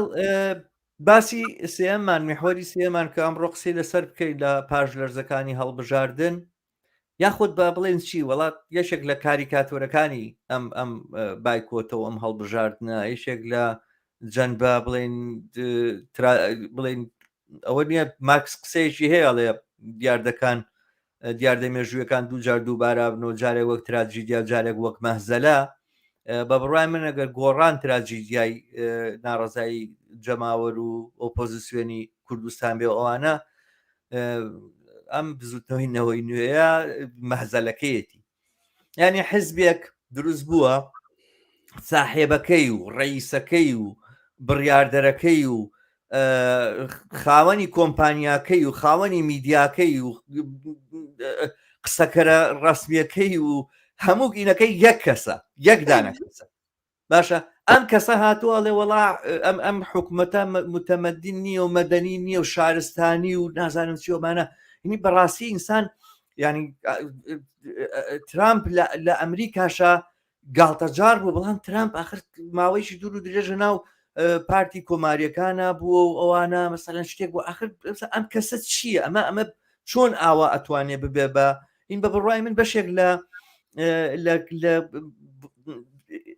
ئەمەش بەشێک لە پاش لەرزەکانی هەڵبژاردنە یعنی ئەو جەماوەری کوردستانە ئەڵێ کەسێکی ئاوا مایەپوچ دیارە بە ئاشکرا یەکێکە لەوانی کە سوودی لە جەردەی و تاڵانی کوردستان وەرگرتووەوە بەو لەو فەزا و دۆخەیە دەوڵەمەند بۆ پارێپیا کردووەوانە کە ئەم ئەحزابە تاڵانکاریانە دروستیان کردووە ئەوان ئەو کەسە کە هیچی لە بارانیەوانە لێەوە باشترە دەنگە دەین بۆ بەڵام دەنگ نادەین بەیەوە یعنی ئەمە بە جۆرە لە جۆرەکان بەشێک گاڵتەجاڕیکردنە من جارێ وتم لە شوێنێکان نووسیم وتم هەتا ئەوەی کە مەسەلەن کەسێکی وەکو جەلال پەرێشان ئەندامی پەرلەمانە لە کوردستان نیشانەیە ئەوەیە کە دەنگدەرانی پارتیش گاڵتیان لە پەرلەمانیە ژینا خەڵک گاڵتی لە پەرلەمانێتوانە جەلال پەرێشان نانێرێ ئەو بۆ باشە تەپڵ لێبا و گۆرانی بڵێوان بەڵام نەک لە ناو پەرلەمانە سن لەسەر جادە لە شوێنێکی گشتیاقەی ناکە بەڵام لە ناو پەرلەمانە نا مەبەستم وایە کە دەرکەوتنی جوڵانەوەی نەوەی نوێوانە بۆ خۆی یەکێک لەو دەرکەوتانەی ئەم گاڵتەکردنەی خەڵکە بەڕاستی بە هەڵبژارد من وایە بین من با لێەوە دەست پێ بکەم کە بڵێم جێگای ئەسەفێکی گەورەیە کە بزوتنەوەیەکی وەک بزوتنەوەی نەوەی نوێ کارکتەرێکی وەک کارکتەری سەرۆکی بزوتنەوەی نەوەی نوێ شاسوار عەبدولواحید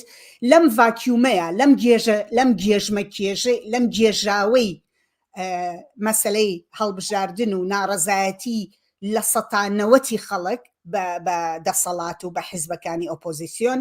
ئەو ئەیدێت و زۆری بەشێکی زۆر دەنگە باتەوانێ و یعنی ئێمە ناتوانین کاری لەوە بکەین لە بەشێکی زۆر لەو شوێنانی کە دەنگ دراوە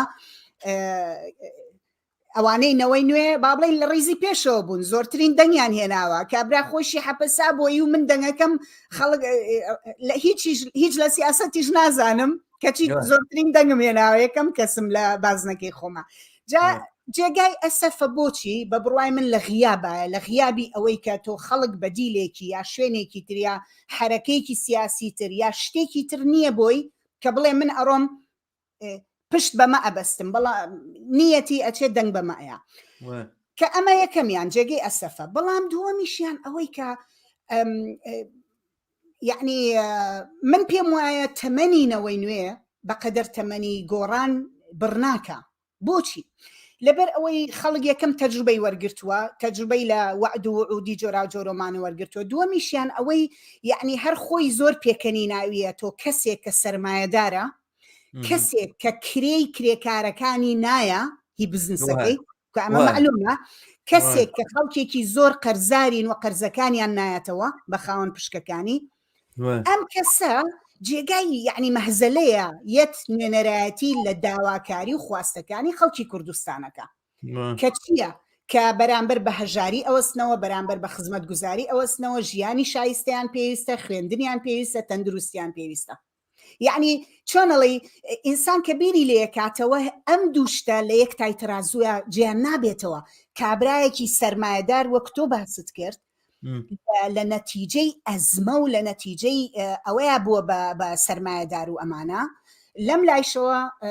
وەکو کرێکار نایە خۆی بەشێکە لەو واقعەتەکەیە هاتووە تەنها بەبوونی میدیایەکی بەهێز و ئەمانە. بەڵام شەماڵ ئەوەشمان لەبیر نەچێ، ینی من نامەوێت لێرە دەردێڵێن سپێکتیکولە هین بکەم ئەوە نییە لە خۆتەوە شت بڵێ. بەڵام دەورانی پێشوو ئەوەندەیم کە من دیقەتمیات خولی پێشووینەوەی نوێ چەندین ئەندام پەرلەمانی وازیان هێنا تقریبا کرانەوە لەلایەن مەسەلەن نازان پارتی بوو یەکێتی بوو، یعنی حیزبەکانی تر ئیسفادەیان لە بوونینەوەی نوێ کرد وەک لە ئەندام پەرلەمانەکانیان و لە دەنگەکانیان زیاتر بوو بە هێزێک بۆ ئەوان. یعنی یەکێ لەو شتانە ئەوەیە پێم وابێ خەڵکی تریژەم قسەی کردووە لەوانەیە بە جۆرێک ڕێخۆشکەریەکیش بۆنەوەی نوێ هەبێت هەتا بتوانن ئەم دەنگانە و ئەم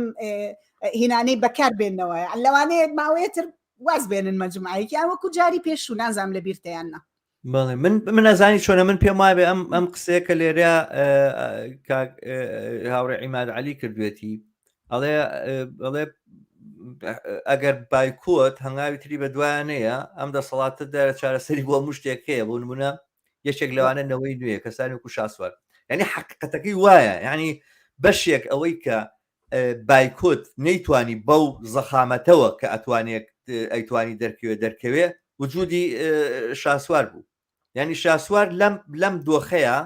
بە جۆرە لە جۆرەکان بە بزوتنەوەی نەوەی نوێ،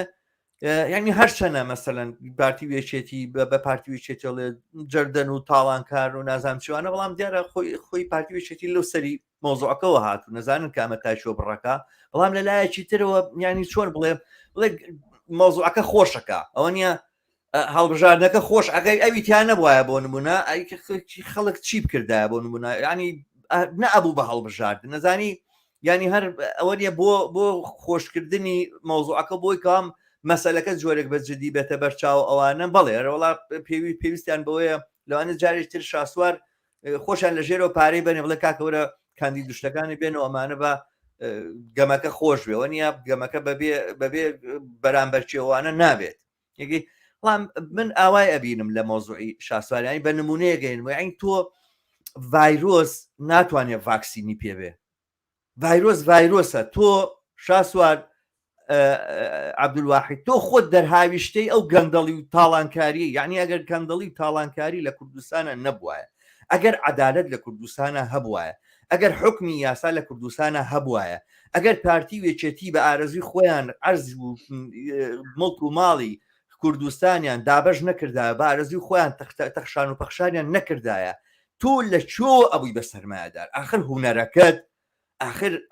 ئایدیا و فکر و شتەکەت کە کەس پێی پێ نەبردووە، ئیختراع مهمەکەت تۆ چیت؟ ینی بەس چی تۆ دەوڵەمەند بووی؟ بەس چی تۆ پارەت پیا کرد؟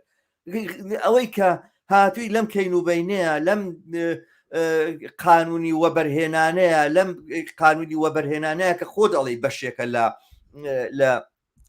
تاڵانکاری لە کوردستان و ئەوانە کە خۆت بە ئینی ناوەبەی، تۆ دەرهاویشتەی ئەمەی، تۆ ڤایرۆسێکی دەرهاویشتەی ئەم زەلکاوەی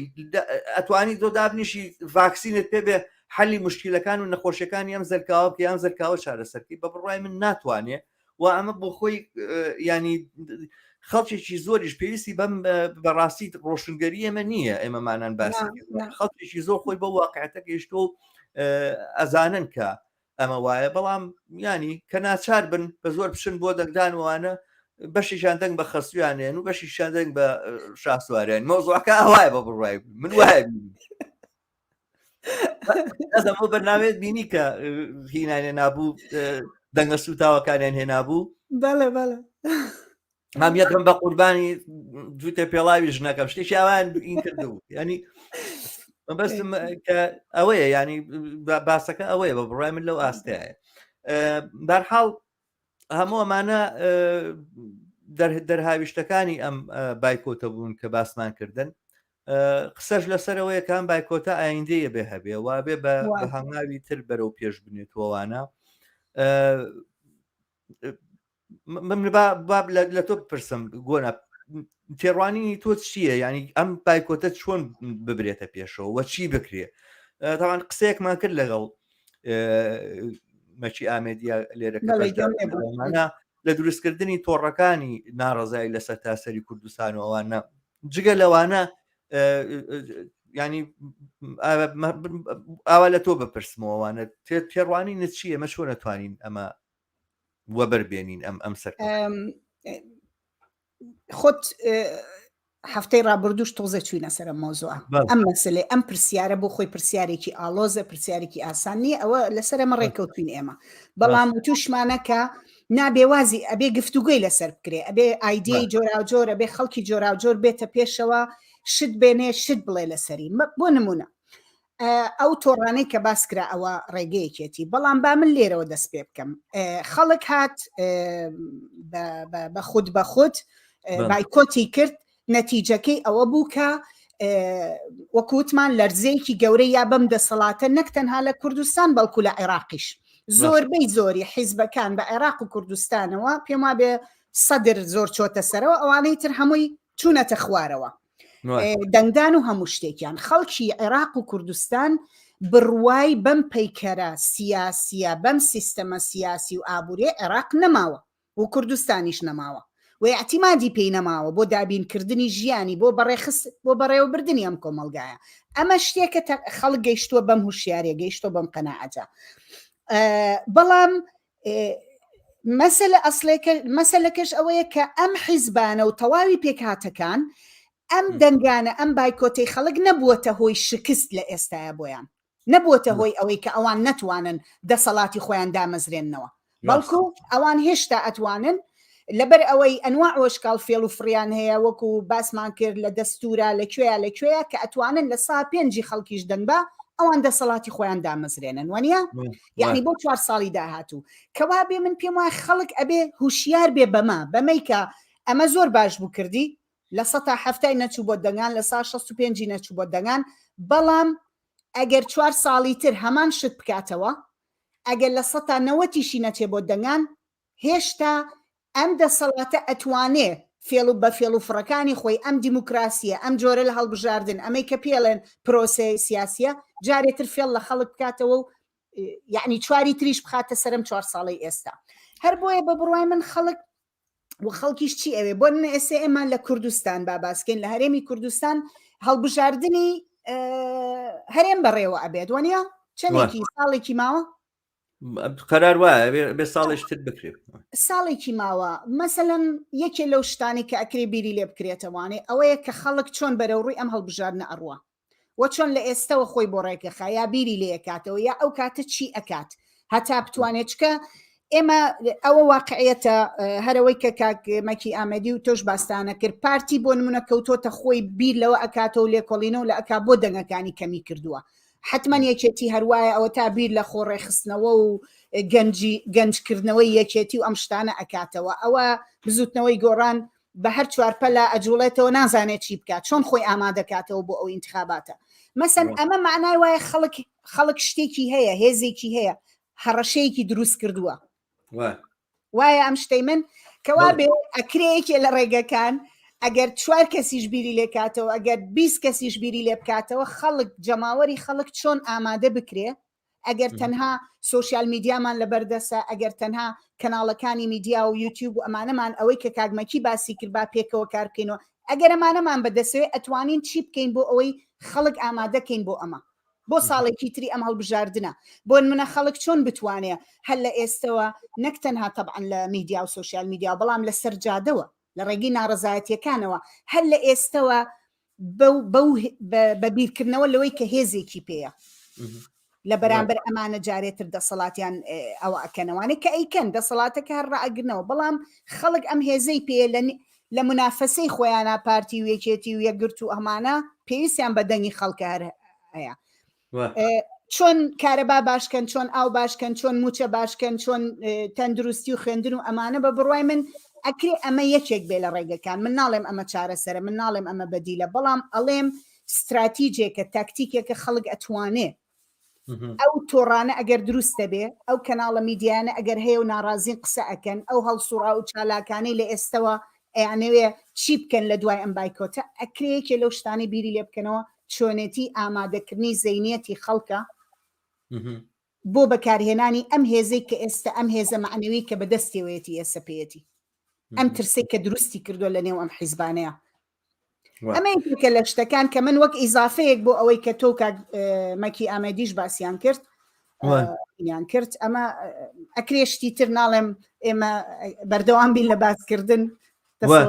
زای چۆنە سەرنجام ئەزانی چی یەک مەسەلە هەیە لە کوردستانە کە بە بڕای من سەرنجام بێت دەسەڵاتێک بێت ئەم دەسەڵاتە لابەرێ ینی ئەمە کە باسەکە لەسەرەوەی یەکەم لە منطقە دەرچین منطقێک هەیە کە ئەلتەرناتیڤی سیاسی ئەکات بە ئەلتەرناتیڤی ئەم دۆخە سیاسی ئێستا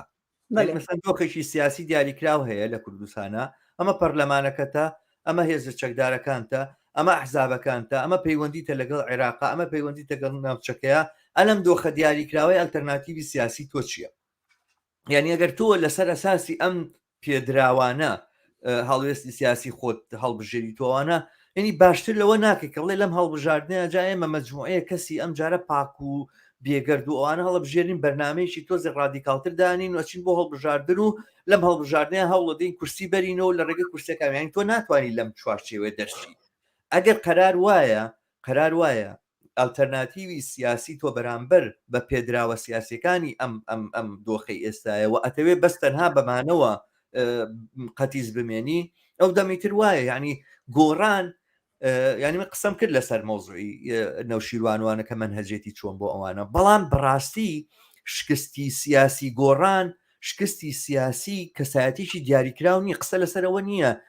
کاریزمایشی دیاریکراو بخینە ژێر پرسیارە و دووبارە ئێمەش ڕەخنەمان لە جوڵانەوەی گۆڕان بکەین بە ڕەخنە لە ئەفرادێک و لە کەسێک و ئەوانە نا باسەکە لە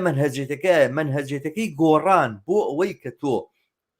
ئاڵوگۆڕ لە کوردستانە دروستکەیتوانە منهەجەکە لە بناغەوە غەڵەتە لە بناغەوە هەڵەیە جامێ ئێستنەوەی نوێی کاتوەمان ئەمە هەر کاری کاتێرە کەسێکی تریش بێ لە جێگەی جوڵانوی گۆڕان بێ ئەمە بکە بە بەرنمەیەکی ڕادیکالتریشەوە هەر هەمان نەتیجە و هەمان بەرهەمی ئەبێ باسەکە لەسەر سیاسەتی ئەلتەرناتیڤ ینی من مەبەستم وایە جۆرێک دۆخێکی سیاسی تر لە کوردستانە بێنی تەکایەوە نەک بەم دۆخە سیاسی ئێستاوە قەتیز بمێنی و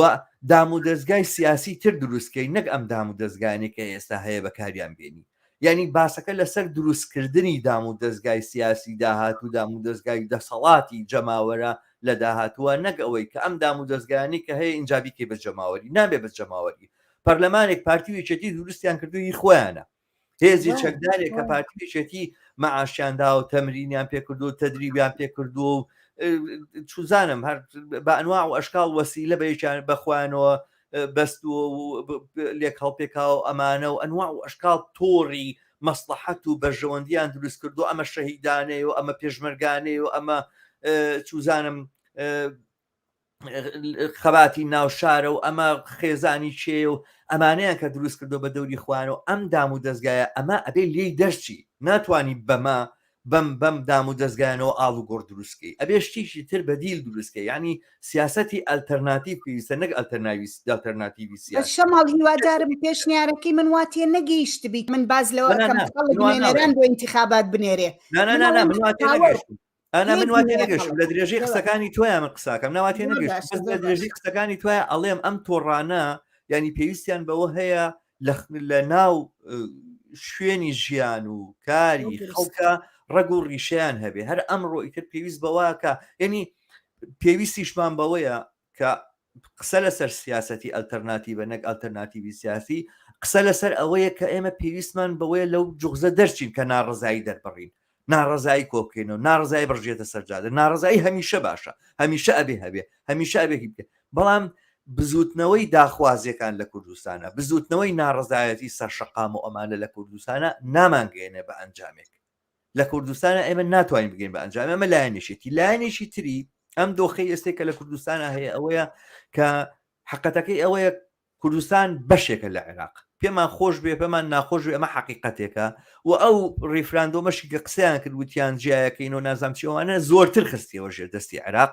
زۆرتر ئەمڕۆ ئەوەی کە لە کوردستانە ڕوەداتوانە متەئەسیرە بە عێراق پێویست بەواکە ئەو تۆڕانی کە دروستە بێت نەکردن ها لە بادینانەوە بۆ هەڵەبجا لێک هەڵ بپێکرێ لە سلێمانیەوە تا بەسرش لێک هەڵ پێکری ئەمە پێویستمان بە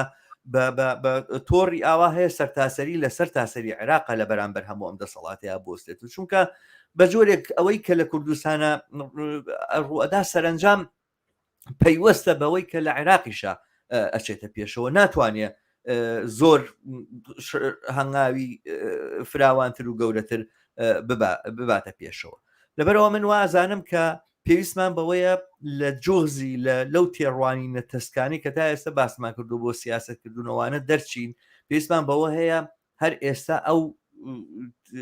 زەخمەی کە دروست بۆوانە هەڵسوڕاوان لەو شوێنانی کە ئەژین لەو شوێنانی کە کارەکەن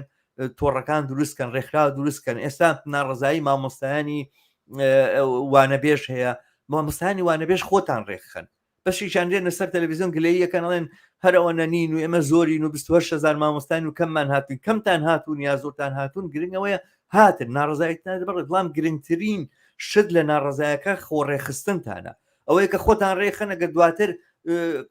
داخوازێکیان پێدانوانە ئەو بە 6 کاتوتە سەر جادا نەبێ بە سێ بەشەوە بەشێکی قوبولی کات و بەشێکی ڕەتی کاتەوە بەشێکی بچێتە ماڵەوە بێ ئومێد بێت و ئەوانە ینی ئەمە گرنگە کە تۆ ئەم ڕێکخراوە دروستکی و ئەم ڕێکخراوە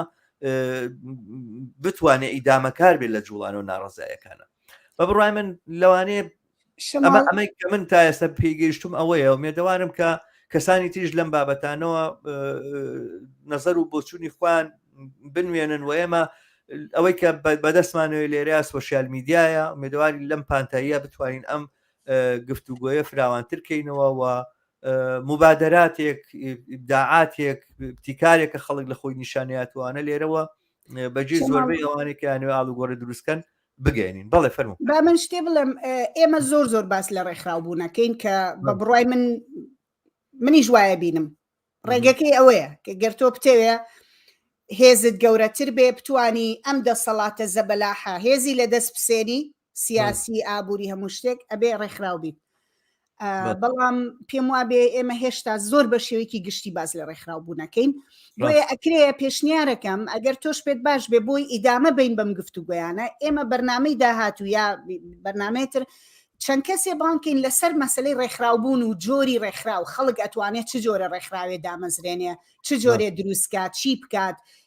شێوازەکەی ئەمانەی هەندێک گفتوگۆ دروستکەین لەو بارەیەوە کە خراپ نییە بە بڕوای من ئەوە بکەین منیش پێژارێکی دروستیە بینم و زۆر باشەوە کرێمە لەسەر تەجاروبەکانی تری دنیاش لە دنیا تەجاروبی تری ڕێکخراوبوون زۆر کراوەوە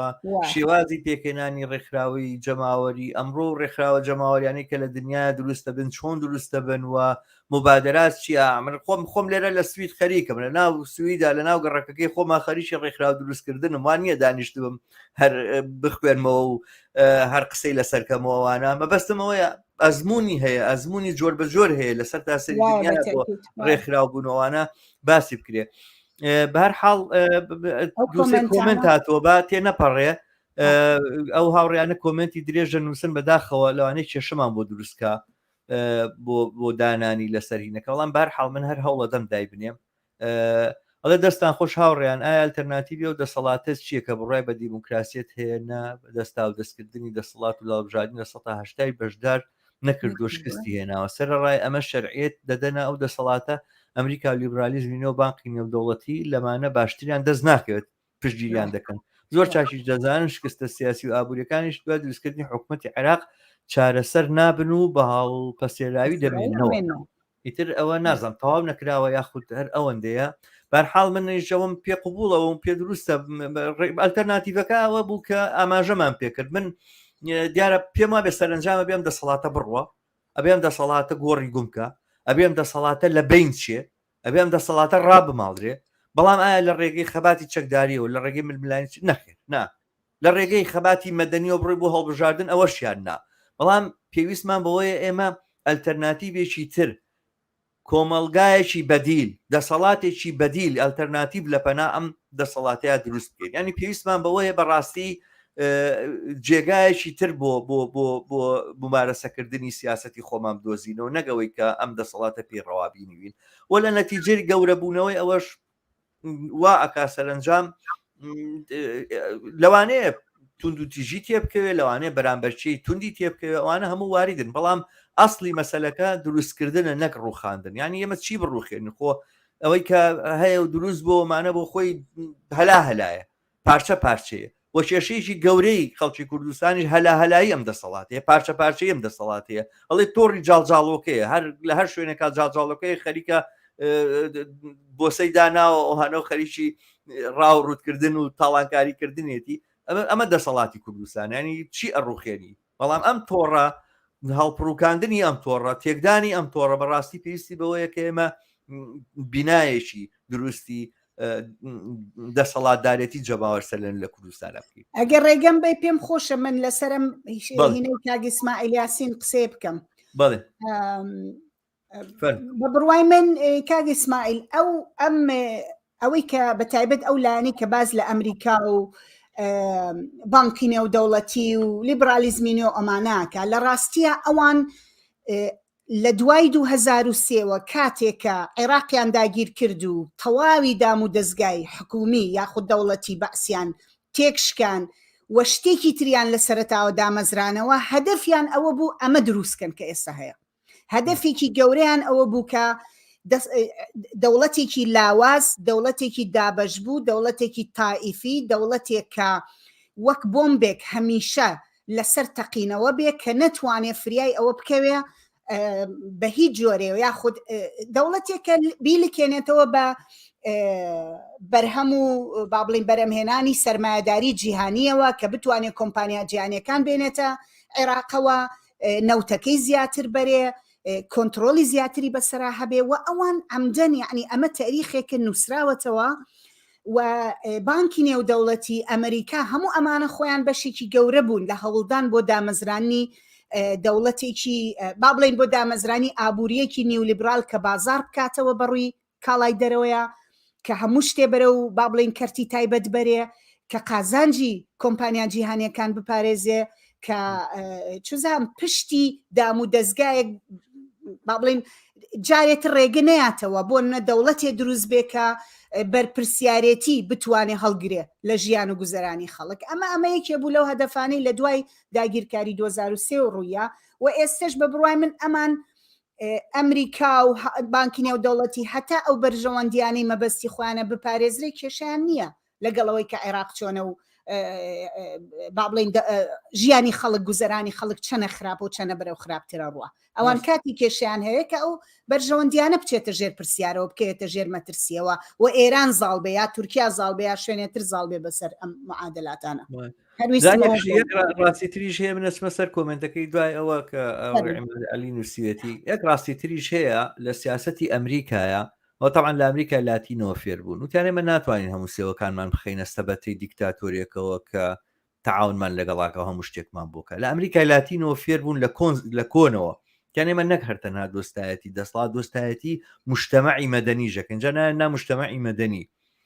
مەرجاندانا کە ئەم ڕێکخراوانی کە دروستە بنەوەوانە گەروازی لە سیاست بێن و لە ئەندامگیری بێن و بێن بەلای ئێمە یارمەتیمانمە بۆ دروستکردن دیموکراسی ئەوانە لەگەڵیان کارەکەی و ئەم نەخشێ بەڕاستی لە عێراقا پەیڕەو کراوە یعنی بەشێک لەوەی کام هەڵبژار ناکەنوانە هەر تەنها باسەکە لەسەرەوە نییە دامی ئەوان ناکەن کە لە دەسەڵاتان دامی ئەوان ناکەن کە پێشیانەوتی ئۆپۆزیسیۆن هەستن بابەتی شاسوار عەبدولواحید نوێنەرایەتی ئەوواکە بەشێکی زۆری ئەم تەیفانی کە لە ناو کوردستانە باسی ناڕەزاییەکەن و ئەمانە تەماسی زۆر مستەقیمیان لەگەڵ سەفارەتی ئەمریکا هەیە سەردانی سەفارەتی ئەمریکا کەنەوەوانە بازێک جار تەوجیهاتی لێوەرەگرین ڕۆژنامە نووسی سەربەخۆ و نازانم چی ئەمانە هەموو یاریانەوە ئەمریکای کە سەرنجام بۆ چی بۆ ئەوەی دەسەڵاتێکی جەماوەری دروست نەبێ ڕاوەستە ئەو نەوتەم نەبێ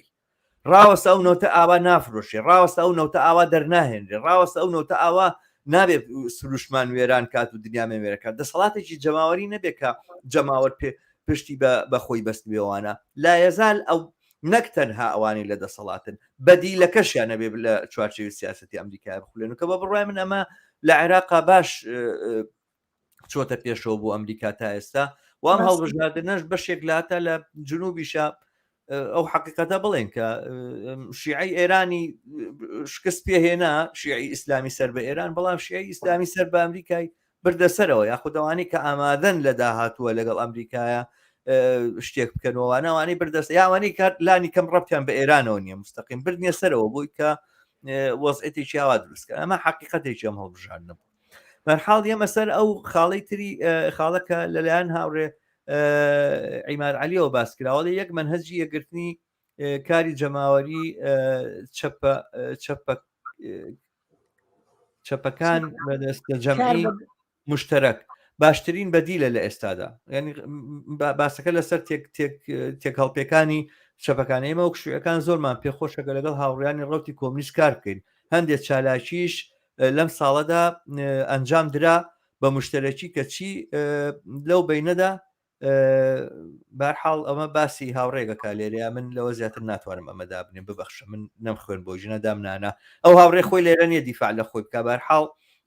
من پێم خۆش نییە لەسەر هاوڕیانێک لێرەیە کۆمنت بڵاو بێتەوە کە لێرە نین دیفاع لە خۆیان بکەن بەرحاڵێ ماتوانین لەم بابەتانەوە وەکوتمان گفتوگۆ بکەین قسە بکەینەوەمانە ئەو سەرنجانش لە بەرامبەر یەکا بە ڕۆشنی دەربخەین داوای لێبوردنەکەم کە کۆمنتەکەم لابرد سەبارەت بە هاوکاریکردنی بینی چەپەکان زین چۆنە باسەکە لەسەرەوە نەبێ ئەمە لەمە دوات چەپەکان بۆ خۆمان بەتەنیا لەوانەیە گروپی جۆر بە جۆر بین و کارێکمان پێ نەکرێت کۆ ببینەوە کاریشی زۆرترمان پێکرێت منهەجی کارکردنوانە بێ ئاڵوگۆڕی بەسەرابێەوەی کە جەماوەر بێ بە خاونی ڕێکخراوەکان نەک ئێمە لەسەرەوە خاونی ڕێکخراوەکان اینجا بە مشتەرەکی بیکەین بە تەنیا بیکەینەوەمانە فەرق ناکە باسەکە لەسەرەوەی ئەوەی کە لە خوارەوە ئاوات و ئامانجێکی خەباتی بۆکەوەوانە ئەو بێ دەست لەگەڵ دەستی دراوسێکەیە هاوکارەکەیە هاوپۆلەکەیە هاوپیشەکەیە کۆبکاتەوە بتوانێت دەست باتە دەستی یەک و ڕێکخراو دروستکەن ئەو منهەجەتە بەکاربێنی لە بری ئەوەی کە قسە لەسەرەوە بێت لەسەرەوە مەجموعەیەک ئەحزابی چەپ و گروپی چەپ ڕێکەون و پێکەوە کاری بکە پێکەوە کاری مشتەرە بکەن شتی باشە بەڵام بەرحاڵ ئەوە ئەو بەدیلە و ئەو ئەلتەرناتیوە نییە کە من بۆ خۆم چاوەڕێکم بەرحاڵ دەستان خۆش بێ هاوڕیانە کە بەشدارمون لەگەڵمانە بە کۆمنت باسەکەدان بەگەشتر و دەوڵەمەندتر کرد ئیتر ومێدەوارم کە توانی بێتمان باری سەرنجی خۆمان دەربڕین دانیکەم ئەوە نەبڵێم زۆر سپاس بۆ تۆ گۆنا ینی ئەم گفتوگویانەمان حتممە بێ بەردەوامی وەکو تۆ پێشنیارت کرد منیش لەسەر ئەوە هاوڕان کە لە بەرنمەکانی داهاتوە لەسەر مەسلەی ڕێکخراوبوون ینی زین چۆنە باسی عملی لەسەر ڕێکخراوبوو بکەین باسی ورد لەسەر ڕێکخراوبوو کە قسار لەسەرەوەنە بانەوازکە ڕێکخراوەکانی خۆتە چ ڕێکخراوێ دروستکەن چۆنی دروستکەن خەڵک چۆن ڕێکخراو دروستەکە یاسە لە دنیاە و ئەو تەجاروبانی ڕێکخراوانی کە لە دنیای هەن چۆن چۆنین ئەمانە باس بکەین و ئەوانەی کە لە وڵاتە جۆر بە جۆرەکانی شاهن ئەتوانن لە ڕێگەی ئەم کەناڵی ئێمەوە ئەو ئەزمونانی کە خۆیان تیا بەشدانەوەوانە باسی بکەن کە بتوانێت لە کوردستانیشە سوودی لێ ببینێت دیارە مەرجنیە کۆڵێتەوە بەڵام سوود لەو پێشکەوتانە وەربژیرەکە لە شوێنەکانی تری دنیاە بەدیدێ زۆر زۆر سپاس بۆ تۆ زۆر سپاس بۆ بینەرمان ئێستا بەشدارمان بوون بینەرمان بن لە کەناڵی هیواوە کەناڵی هیوا سبسکرایب بکەن لەسەر یوتیوب بە دۆست و ئاشنانی خۆتانی بناسیێنن و هەوڵ بن لینکەکەی لە ڕێگەی سۆشیال میدیا و لە لای خۆتانەوە لینکی یوتیوبەکەی تکایە لە لای خۆتانەوە بڵاو بکەنەوە هەر بژی زۆر سپاس شەوێکی شادتان هەبێ و بۆ ئومێدی دیتنەوەتان لە بەرنامەی داهاتووە بە کامەرانی و شادیتان ئەسپێرم هەر بژی